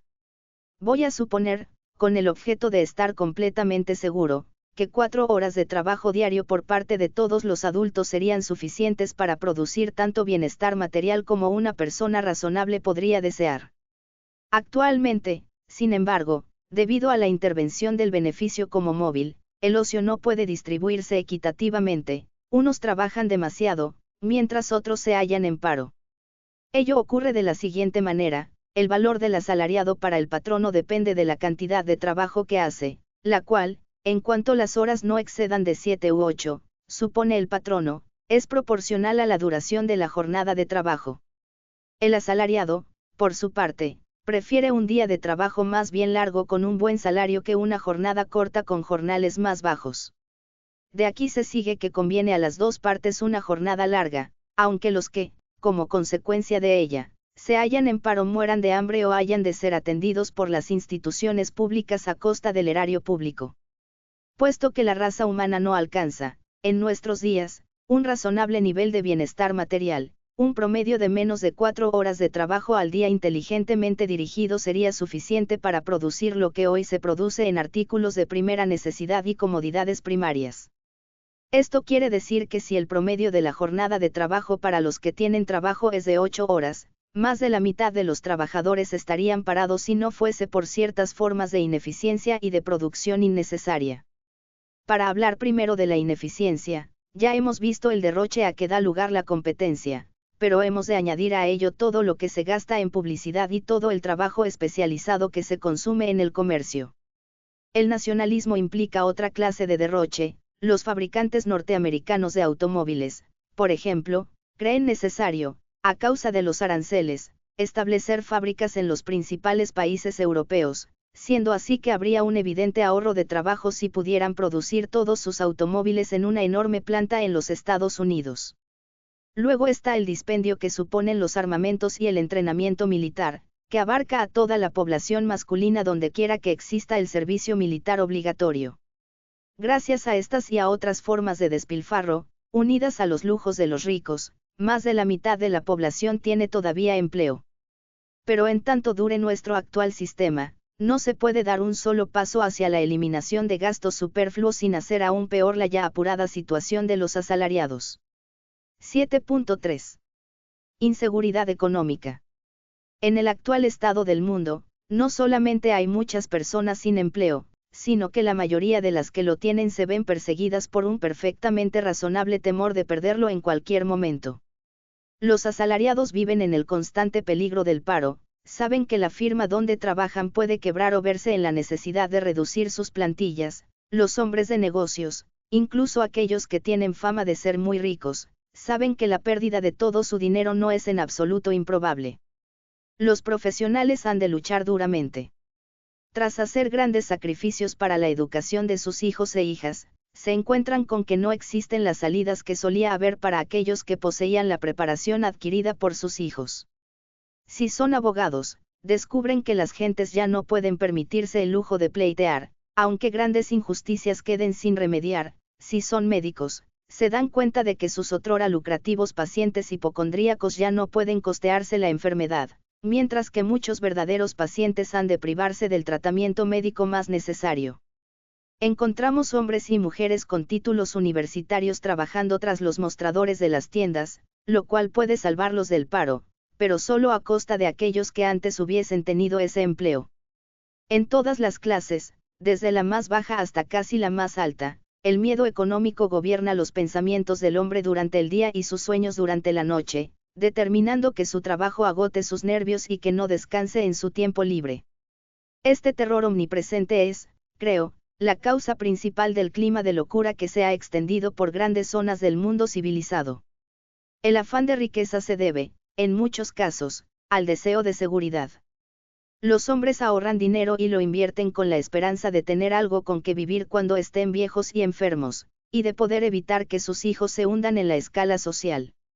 En tiempos pasados, esta esperanza era racional, puesto que había cosas tales como inversiones seguras. Pero ahora la seguridad se ha hecho inalcanzable, las más grandes empresas fracasan, los estados quiebran y todo lo que queda corre el riesgo de ser barrido en la próxima guerra. El resultado, excepto para aquellos que continúan viviendo en el limbo, es un estado de desgraciada temeridad que hace muy difícil una cuerda consideración de los posibles remedios. La seguridad económica haría más por el aumento de la felicidad de las comunidades civilizadas que cualquier otro cambio que pueda imaginarse, excepto el evitar la guerra. El trabajo en la medida en que pueda ser socialmente necesario debería ser legalmente obligatorio para todos los adultos sanos, pero los ingresos correspondientes deberían depender tan solo de su deseo de trabajar, y no cesar cuando, por cualquier razón, sus servicios resultasen temporalmente innecesarios. Un médico, por ejemplo, debería recibir un salario hasta su muerte, aunque no esperáramos de él que trabajara pasada cierta edad. Debería estar seguro de que sus hijos tuviesen una buena educación. Si la salud de la comunidad mejorara tanto que los servicios médicos directos de todos los titulados dejasen de ser necesarios, algunos de ellos deberían ser empleados en la investigación médica o sanitaria, o en la promoción de una dieta más adecuada. No creo pueda dudarse que la gran mayoría de los médicos serían más felices con tal sistema que con el presente, aun cuando aquel supusiera una disminución en la recompensa de los pocos que alcanzan un éxito eminente. El deseo de riquezas excepcionales no es, de ningún modo, un estímulo necesario para el trabajo. Actualmente, la mayor parte de los hombres trabajan, no para hacerse ricos, sino para no morir de hambre. Un cartero no espera ser más rico que otro cartero, ni un soldado ni un marinero esperan amasar una fortuna sirviendo a su país. Hay unos cuantos hombres, es cierto, y suelen ser hombres de excepcional energía y personalidad para los que la consecución de un gran éxito financiero es el móvil dominante. Algunos hacen mucho bien, otros hacen mucho daño, algunos hacen o adoptan una invención útil, otros manipulan la bolsa o corrompen a los políticos. Pero principalmente lo que desean es el éxito, del cual el dinero es el símbolo. Si el éxito solamente pudiera obtenerse por otros medios, tales como los honores o los puestos administrativos importantes, hallarían en ello un incentivo suficiente y verían más necesario el trabajo útil para la comunidad. El deseo de riqueza en sí mismo, como opuesto al deseo de éxito, no es un móvil socialmente más útil que el deseo de comer o beber en exceso. Un sistema social no es, por tanto, peor porque no dé salida a este deseo. Por otra parte, un sistema que aboliera la inseguridad acabaría con la mayor parte de la histeria de la vida moderna. 7.4. Los ricos sin trabajo. Los males del paro entre los asalariados son reconocidos por todo el mundo. Los sufrimientos de los afectados, la pérdida de su trabajo para la comunidad y el efecto desmoralizador del fracaso prolongado en la búsqueda de empleo son temas tan familiares, que resulta innecesario extenderse sobre ellos. Los ricos sin trabajo constituyen un mal de distinta especie. El mundo está lleno de personas ociosas, principalmente mujeres, que tienen poca educación, mucho dinero y, consecuentemente, mucha confianza en sí mismas. En razón de su riqueza, están en situación de requerir mucho trabajo destinado a su comodidad. Aunque rara vez poseen una verdadera cultura, son los principales protectores del arte, que solo es probable que les agrade si es malo. Su inutilidad los conduce a un sentimentalismo ilusorio, que les lleva a rechazar la sinceridad vigorosa y a ejercer una deplorable influencia sobre la cultura. Especialmente en los Estados Unidos, donde los hombres que ganan dinero están, en su mayor parte, demasiado ocupados para gastarlo en sí mismos, la cultura está en gran medida dominada por las mujeres, cuyo único blasón se deriva del hecho de que sus maridos dominan el arte de hacerse ricos. Hay quienes sostienen que el capitalismo es más favorable para el arte de lo que podría serlo el socialismo, pero creo que, al hacerlo, recuerdan las aristocracias del pasado y olvidan las plutocracias del presente. La existencia de ricos ociosos tiene otro resultado desgraciado. Aunque en las industrias más importantes la tendencia moderna se dirige más hacia la constitución de unas pocas grandes empresas que a la de muchas pequeñas, todavía hay muchas excepciones a esta regla. Consideremos, por ejemplo, el número de pequeñas tiendas innecesarias en Londres. Allí donde las mujeres ricas hacen sus compras hay por todas partes innumerables sombrererías, generalmente establecidas por candeces rusas, cada una de las cuales pretende ser un punto más exquisita que cualquiera de las otras. Sus clientes pasan de una a otra, consumiendo horas en una compra que debería ser cuestión de minutos. El trabajo de los que sirven en las tiendas y el tiempo de los que compran en ellas se desperdicia de igual manera. A lo cual hay que agregar el mal que supone el que un número de personas se ganen la vida en una actividad estrechamente relacionada con la futilidad. El poder adquisitivo de los muy ricos determina el que tengan una gran cantidad de parásitos, los que, por muy alejados que estén por sí de la riqueza, temen, sin embargo, quedarse sin sustento si no hay ricos ociosos que compren su mercancía. Toda esta gente sufre moral, intelectual y artísticamente a causa de su dependencia del indefendible poder de los necios. 7.5. Educación. La educación superior está limitada, en nuestros tiempos, principalmente, si no de un modo completo, a los hijos de la gente pudiente. Ocurre algunas veces, es cierto, que los muchachos o muchachas de las clases trabajadoras llegan a la universidad por medio de becas, pero, por regla general, tienen que trabajar tan duramente en el proceso, que quedan agotados y no satisfacen las primeras expectativas. Como resultado de nuestro sistema tiene lugar un gran despilfarro de preparaciones. Un muchacho o una muchacha nacidos de padres obreros pueden tener una capacidad de primer orden en matemáticas, o en música, o en ciencias, pero es muy improbable que tengan oportunidad de ejercitar sus talentos. Además, la educación, al menos en Inglaterra, todavía está infectada de arriba abajo por la presunción. En las escuelas privadas y elementales, a los alumnos se les imbuye de conciencia de clase en cada uno de los momentos de su vida escolar. Y como la educación está controlada en lo principal por el Estado, éste tiene que defender el statu quo, y, por tanto, embotar en lo posible las facultades críticas de los jóvenes y preservarles de los pensamientos peligrosos. Todo esto, hemos de admitirlo, es inevitable en cualquier régimen inseguro, y es peor en Rusia que en Inglaterra o en los Estados Unidos. Pero, mientras que un régimen socialista podría, en su momento, llegar a ser lo bastante seguro como para no temer a la crítica, hoy ya es difícil que ello pueda ocurrirle a un régimen capitalista, a menos que se establezca un estado de esclavos en el cual los trabajadores no reciban educación alguna.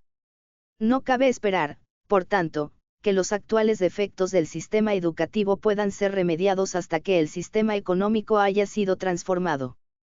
7.6. La emancipación de la mujer y el bienestar de los niños. A pesar de todo lo que se ha hecho en tiempos recientes para mejorar la situación de la mujer, la gran mayoría de las esposas siguen dependiendo económicamente de sus maridos.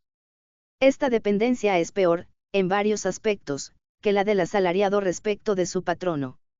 Un empleado puede abandonar su empleo, pero para una esposa esto es difícil, es más, por mucho que tenga que trabajar en sus labores de casa, no puede pedir retribución en dinero. En tanto persista tal estado de cosas, no puede decirse que las mujeres estén en situación siquiera aproximada a la igualdad económica con los hombres. Sin embargo, es difícil ver cómo puede resolverse el asunto sin el establecimiento del socialismo. Es necesario que el gasto de los hijos sea soportado por el Estado antes que por el marido, y que las mujeres casadas, excepto durante la lactancia y el último periodo del embarazo, se ganen la vida trabajando fuera de casa. Esto requiere ciertas reformas arquitectónicas, consideradas en un ensayo anterior del presente libro, y el establecimiento de escuelas guarderías para los niños muy pequeños. Para los niños, como para las madres, esto sería muy beneficioso, ya que los niños requieren unas condiciones de espacio, de luz y de dieta imposibles en la casa de un asalariado, pero que les pueden ser proporcionadas con poco gasto en las escuelas guarderías. Una reforma de esta clase en la situación de las mujeres y en la crianza de los niños puede ser posible sin socialismo completo, y aún ha sido llevada a cabo aquí y allá en pequeña escala y de modo incompleto. Pero no puede lograrse adecuada y completamente sino como parte de una transformación económica general de la sociedad. 7.7. Arte. Del progreso que cabe esperar en arquitectura al introducirse el socialismo ya he hablado. La pintura, antiguamente, acompañaba y adornaba las arquitecturas espaciosas, y puede volver a hacerlo cuando la escuálida vida privada engendrada por nuestro miedo competitivo hacia el vecino haya sido reemplazada por un deseo común de belleza. El moderno arte del cine tiene inmensas posibilidades, que no podrán desarrollarse mientras el móvil de los productores sea comercial. De hecho, muchos son de la opinión de que la URSS se ha acercado más a la realización de tales posibilidades. Cuánto sufre la literatura a causa del interés comercial, lo sabe cualquier escritor. Casi todo escrito vigoroso ofende a algún grupo y, por tanto, reduce las ventas. Es difícil para un escritor no medir su propio mérito por sus derechos, y cuando obras malas producen grandes recompensas pecuniarias, se requiere una firmeza de carácter inusitada para trabajar bien y permanecer pobre. Ha de admitirse que el socialismo podría hacer las cosas todavía peor. Desde el momento en que la edición sea un monopolio del Estado, será fácil para el Estado ejercer una censura poco liberal. Mientras haya oposición violenta al nuevo régimen, ello será casi inevitable. Pero cuando el periodo de transición pase, se puede confiar en que los libros que el Estado no quiera aceptar por sus méritos podrán ser publicados si el autor cree que merece la pena sufragar el gasto trabajando durante más tiempo.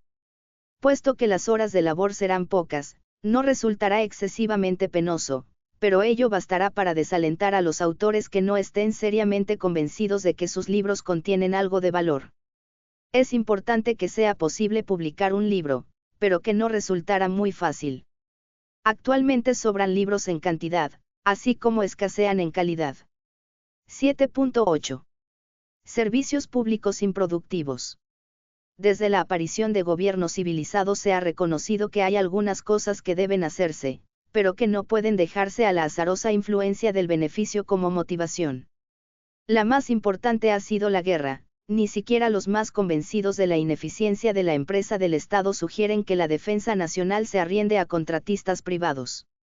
Pero hay otras muchas cosas de las que las autoridades públicas han juzgado necesario tomar a su cargo, tales como la construcción de carreteras, puertos, faros, parques urbanos, etc. Un sector importante de la actividad socializada, que se ha desarrollado durante los últimos 100 años, es la salud pública. Al principio, los partidarios fanáticos del laissez-faire se oponían, pero los argumentos prácticos fueron abrumadores. De habernos adherido a la teoría de la empresa privada, toda clase de nuevos sistemas de hacer fortuna hubiese sido posible.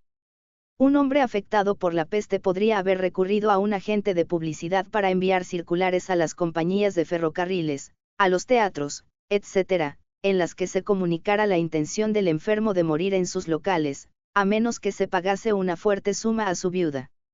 Pero se decidió que ni la cuarentena ni el aislamiento quedaran librados a la voluntad, ya que el beneficio era general y la pérdida individual. El número y la complejidad crecientes de los servicios públicos ha sido uno de los rasgos característicos del siglo pasado. El más importante de tales servicios es la educación. Antes de que el Estado la impusiera universalmente, había varios motivos para que existiesen escuelas y universidades.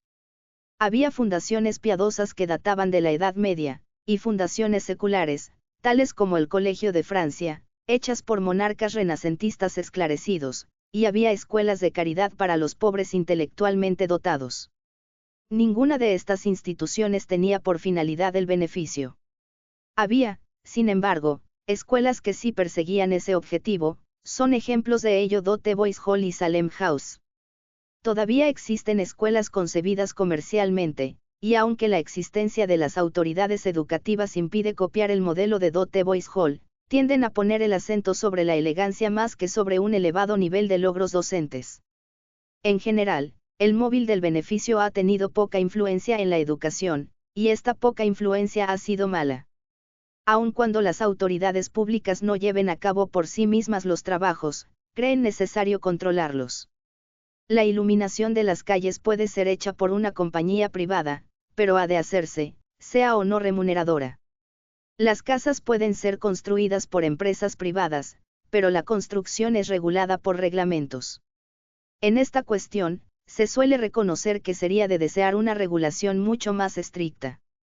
La planificación urbana unitaria, tal como la proyectada por Sir Christopher Wren para Londres después del gran incendio, podría terminar con el horror y la miseria de los barrios marginales y de los suburbios y hacer las ciudades modernas bellas, sanas y agradables.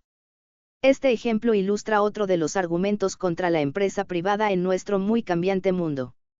Las zonas que podrían considerarse como unidades son demasiado grandes aún para los mayores plutócratas.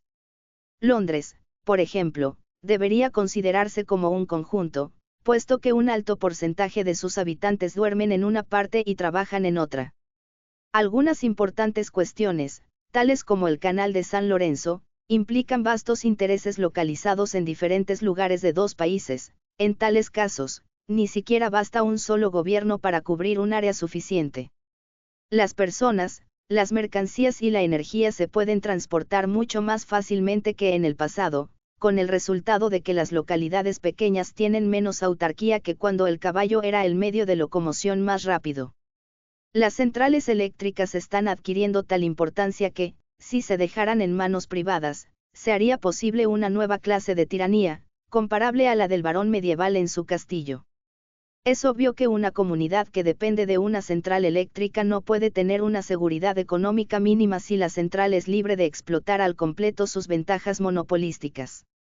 El transporte de mercancías determina todavía el que se dependa del ferrocarril, el de las personas ha vuelto a depender parcialmente de la carretera. Los trenes y los automóviles han hecho de la separación entre pueblos algo obsoleto, y los aeroplanos tienen el mismo efecto sobre las fronteras nacionales. De esta forma, el progreso técnico hace cada vez más necesario el control público de zonas cada vez más extensas. 7.9. Guerra. Llego ahora al último y más sólido argumento en pro del socialismo, es decir, a la necesidad de evitar la guerra. No voy a perder tiempo hablando de la probabilidad de la guerra ni de su perniciosidad, ya que cabe darlas por supuestas. Voy a limitarme a dos cuestiones. Primero, hasta qué punto está ligado, en nuestros días, el peligro de guerra con el capitalismo. Segundo, hasta qué punto haría desaparecer el peligro la instauración del socialismo. La guerra es una antigua institución, a la que originalmente no dio el ser el capitalismo, aunque sus causas fueron siempre principalmente económicas. En el pasado tenía dos causas fundamentales: las ambiciones personales de los monarcas y el expansivo espíritu emprendedor de tribus o naciones vigorosas. Conflictos tales como la Guerra de los 7 Años presentan los dos aspectos. En Europa fue dinástico, mientras que en América y en India fue un conflicto entre naciones. Las conquistas de los romanos se debieron, en gran parte, a motivos pecuniarios directamente personales por parte de los generales y sus legionarios.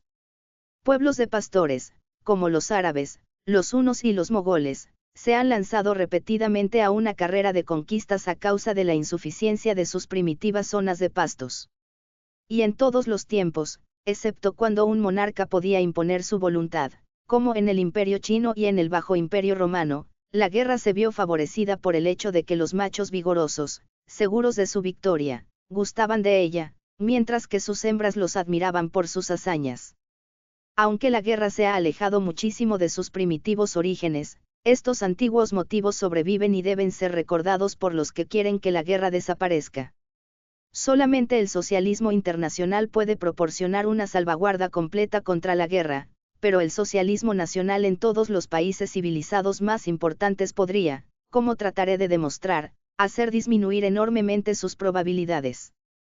Mientras que los temerarios impulsos hacia la guerra existen todavía en una parte de la población de los países civilizados, los motivos que determinan el deseo de paz son mucho más sólidos que en tiempo alguno durante los últimos siglos. La gente sabe por amarga experiencia que la última guerra no trajo prosperidad ni siquiera para los vencedores. Se da cuenta de que es probable que la próxima guerra produzca una cantidad de bajas en la población civil con la que nada ha habido de magnitud comparable en tiempo alguno, ni de parecida intensidad desde la Guerra de los 30 años, y de que no es en manera alguna probable que quede limitada a una de las partes. Teme que las ciudades importantes sean destruidas y que todo un continente se pierda para la civilización. Los ingleses, en particular, tienen conciencia de que han perdido su inmemorial inmunidad contra la invasión. Estas consideraciones han producido en Gran Bretaña un apasionado deseo de paz, y en la mayor parte de los restantes países un sentimiento de la misma índole, aunque quizá menos intenso. Porque, a pesar de todo esto, existe un inminente peligro de guerra. La causa inmediata, por supuesto, es el rigor del Tratado de Versalles, con el consiguiente desarrollo del nacionalismo alemán militante. Pero probablemente una nueva guerra solo diera lugar a un tratado aún más severo que el de 1919, conducente a una reacción aún más virulenta por parte de los vencidos. Una paz permanente no puede surgir de este infinito vaivén, sino únicamente de la eliminación de las causas de enemistad entre las naciones. Hoy, estas causas han de buscarse, principalmente, en los intereses económicos de ciertos grupos, y, por tanto, solo pueden ser abolidos por una reconstrucción económica fundamental. Tomemos la industria del hierro y del acero como el ejemplo más importante de la forma en que las fuerzas económicas promueven la guerra. El hecho esencial es que, con la técnica moderna, el costo de producción por tonelada es menor si se produce una gran cantidad que si el rendimiento es más pequeño. En consecuencia, hay beneficios si el mercado es lo bastante grande, pero no de otro modo. La industria norteamericana del acero, al tener un mercado interno que excede, con mucho, a todos los demás, ha tenido hasta ahora escasa necesidad de preocuparse por política más allá de interferir, cuando resultó imprescindible, los proyectos de desarme naval. Pero las industrias del acero alemana, francesa e inglesa tienen todas un mercado menor que el exigido por sus necesidades técnicas. Podrían, por supuesto, asegurarse ciertas ventajas, pero también para esto hay objeciones económicas. Una gran parte de la demanda de acero está relacionada con los preparativos de guerra, y, por lo tanto, la industria del acero, en conjunto, se beneficia con el nacionalismo y con el incremento del material bélico nacional.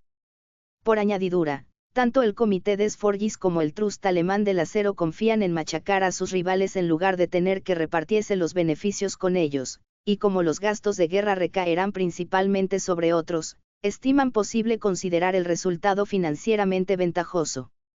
Probablemente estén equivocados, pero el errar es algo natural en los hombres audaces y engreídos, intoxicados por el poder. El hecho de que el mineral lorenés, vitalmente importante, esté en territorio que antes fue alemán, pero que ahora es francés, aumenta la hostilidad de los dos grupos y sirve como constante recordación de lo que puede lograrse mediante la guerra. Y, naturalmente, los alemanes son los más agresivos, puesto que los franceses ya gozan de los despojos de la última guerra. Por supuesto, sería imposible para la industria del acero, y para otras grandes industrias que tienen intereses similares, poner a las grandes naciones al servicio de sus propósitos si no existieran en la población impulsos con los que pudieran contar. En Francia e Inglaterra pueden recurrir al miedo, en Alemania, al resentimiento contra la injusticia, y tales motivos son perfectamente válidos, de una parte y de otra. Pero si se pudiera tomar el asunto en consideración con tranquilidad, resultaría obvio para las dos partes que un acuerdo equitativo haría más felices a todos. No hay ninguna buena razón por la cual los alemanes deban continuar sufriendo una injusticia, ni habría excusa razonable, si la injusticia desapareciera, para que se condujeran de modo de inspirar temor a sus vecinos. Pero siempre que se hace un esfuerzo para ser razonable y tomar las cosas con tranquilidad interviene la propaganda en forma de llamamientos al patriotismo y a la defensa del honor nacional. El mundo está en la situación de un borracho que desea reformarse, pero está rodeado de amigos amables que le ofrecen bebida y, en consecuencia, vuelve a caer perpetuamente en su vicio. En este caso, los amigos amables son hombres que obtienen dinero de su desdichada propensión, y el primer paso para su reforma debe consistir en deshacerse de ellos. Es solamente en este sentido que el capitalismo moderno puede ser considerado como promotor de la guerra, no es la única causa, pero proporciona un estímulo esencial a las otras causas.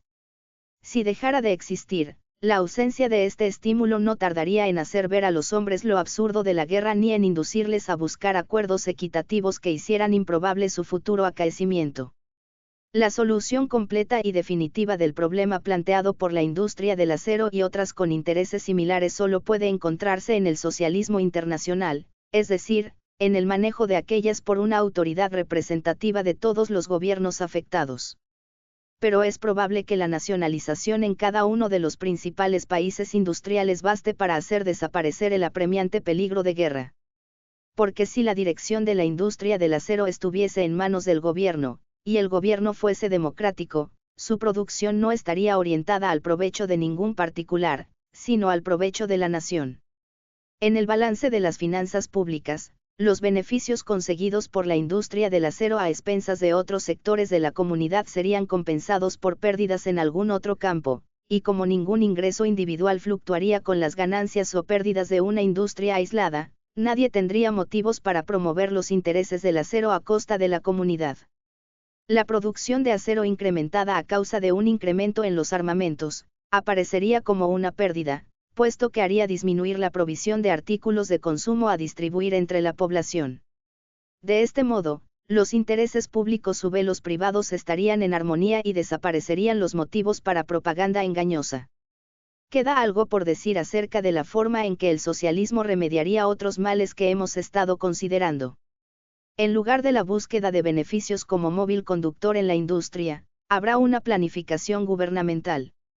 Si es cierto que el gobierno puede calcular erróneamente, ello es menos probable que en el caso de un individuo particular, porque aquel podrá tener un más completo conocimiento de causa. Cuando el precio del caucho era elevado, todo el que pudo plantó árboles de caucho, con el resultado de que, al cabo de unos pocos años, el precio cayó desastrosamente, y se vio la necesidad de establecer un acuerdo que restringiera la producción de caucho. Una autoridad central que posee todas las estadísticas puede impedir errores de esta clase. No obstante, causas imprevistas, como son los nuevos inventos, pueden falsear hasta los más cuidadosos cálculos. En tales casos, la comunidad en su conjunto se beneficia haciendo la transición a nuevos procesos de un modo gradual. Con respecto a los que en cualquier momento se quedan sin trabajo, será posible, bajo el socialismo, adoptar medidas que hoy resultan imposibles a causa del temor al paro y al mutuo recelo entre patronos y obreros. Cuando una industria decae y otra se desarrolla, los hombres más jóvenes pueden ser trasladados y preparados técnicamente para trabajar en la que progresa. La mayor parte del paro puede evitarse reduciendo las horas de trabajo. Cuando no se encuentre trabajo para un hombre, éste recibirá, sin embargo, su salario completo, ya que se le pagará su voluntad de trabajar. En la medida en que el trabajo haya de imponerse, se impondrá por la ley penal, y no mediante sanciones económicas. Quedará en manos de los que hagan la planificación, y por tanto, en definitiva, sujeto al voto popular, el dar con un equilibrio entre comodidades y tiempo libre.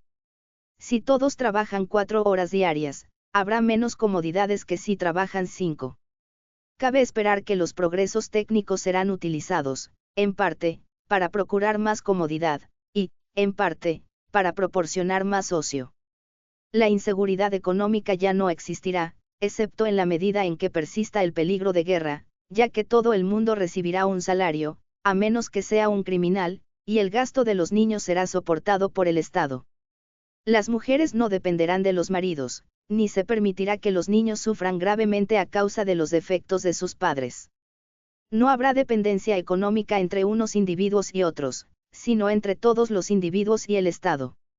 Mientras el socialismo exista en unos países civilizados, pero no en otros, perdurará una posibilidad de guerra y no serán realizables todas las ventas del sistema. Pero creo que se puede suponer con seguridad que todos los países que adopten el socialismo dejarán de ser agresivamente militaristas y se limitarán realmente a prevenir la agresión de los otros. Es probable que, cuando el socialismo se universalice en el mundo civilizado, los motivos que llevan a las guerras en gran escala ya no tengan fuerza suficiente para superar las muy obvias razones que existen para preferir la paz. El socialismo, repito, no es una doctrina solamente para el proletariado. Al evitar la inseguridad económica, se estima que ha de incrementar la felicidad de todos, excepto la de un grupo de personas de las más ricas, y sí, como yo creo firmemente, puede evitar las guerras de importancia, incrementará inconmensurablemente el bienestar de todo el mundo, porque la convicción de ciertos magnates de la industria de poder beneficiarse con otra guerra mundial, a pesar del argumento económico que puede hacer verosímil su punto de vista, no es sino una loca ilusión de megalómanos. Es el caso, realmente, como sostienen los comunistas, que el socialismo, un sistema tan universalmente beneficioso y tan fácil de comprender, un sistema recomendado, además, por la quiebra evidente del actual régimen económico y por el peligro acuciante de un desastre universal producido por la guerra, es el caso, realmente, que este sistema no pueda ser presentado de un modo persuasivo sino a los proletarios y a un puñado de intelectuales, y que solamente pueda ser impuesto por medio de una guerra de clases, sangrienta, destructivo y de dudosos resultados.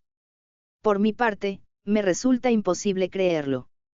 El socialismo, en algunos aspectos, marcha en contra de antiguos hábitos y levanta, por tanto, una impulsiva oposición que solo puede ser vencida de un modo gradual. En la mente de sus oponentes, ha quedado asociado al ateísmo y al reino del terror. Con la religión, el socialismo no tiene nada que ver. Es una doctrina económica, y un socialista puede ser cristiano o maometano, budista o adorador de Brahma, sin inconsistencia lógica alguna.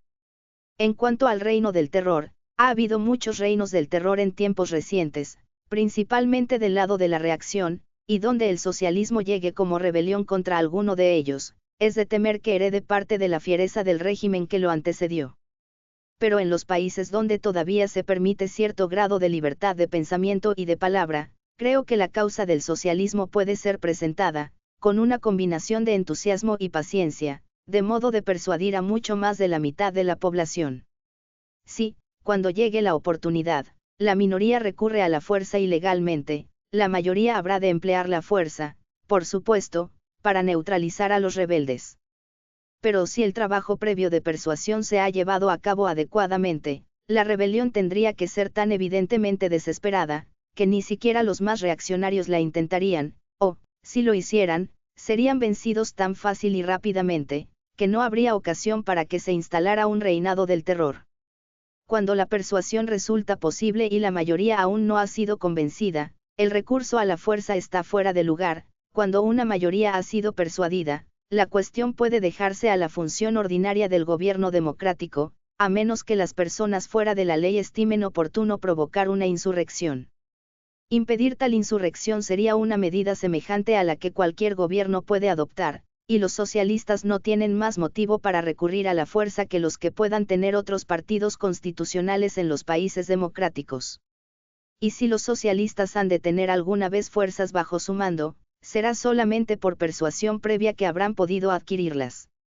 Se acostumbra a arguir en ciertos círculos que, si bien quizá en un tiempo el socialismo pudo haberse afirmado por los medios ordinarios de la propaganda política, el desarrollo del fascismo ha hecho imposible tal cosa. Por lo que se refiere a los países que tienen gobiernos fascistas, esto es cierto, desde luego, puesto que no es posible oposición constitucional alguna. Pero en Francia, en Gran Bretaña y en los Estados Unidos las cosas son de otro modo. En Francia y en Gran Bretaña hay poderosos partidos socialistas, en Gran Bretaña y en los Estados Unidos, los comunistas son numéricamente desdeñables, y no hay síntomas de que estén ganando terreno. Han alcanzado exactamente para proporcionar a los reaccionarios una excusa para tomar medidas represivas suaves. Estas no han sido lo bastante terroríficas para impedir el resurgimiento del Partido Laborista o el avance del radicalismo en los Estados Unidos. Está lejos de ser improbable que los socialistas sean pronto mayoría en Gran Bretaña. Entonces, sin duda, encontrarán dificultades para llevar a efecto su política, y los más tímidos pueden tratar de hacer de tales dificultades una excusa para posponer las cosas, equivocadamente, porque mientras la persuasión es inevitablemente gradual, la transición final al socialismo debe ser rápida y súbita. Hasta ahora, sin embargo, no hay fundamento para suponer que los métodos constitucionales vayan a fracasar, y mucho menos para suponer que cualesquiera otros tengan más probabilidades de éxito. Por el contrario, cada llamamiento a la violencia inconstitucional favorece el desarrollo del fascismo. Cualesquiera que sean las flaquezas de la democracia, solamente por medio de ella y con la ayuda de la fe popular en él, podrá el socialismo tener alguna esperanza de triunfo en Gran Bretaña o en los Estados Unidos. Quien quiera que debilite el respeto a los gobiernos democráticos, está incrementando, intencionada o involuntariamente, las probabilidades del fascismo, y no las del socialismo o el comunismo. Asterisco, trataré este tema brevemente, ya que lo he discutido en el primer ensayo de este volumen. Fin de la segunda parte. Página 44.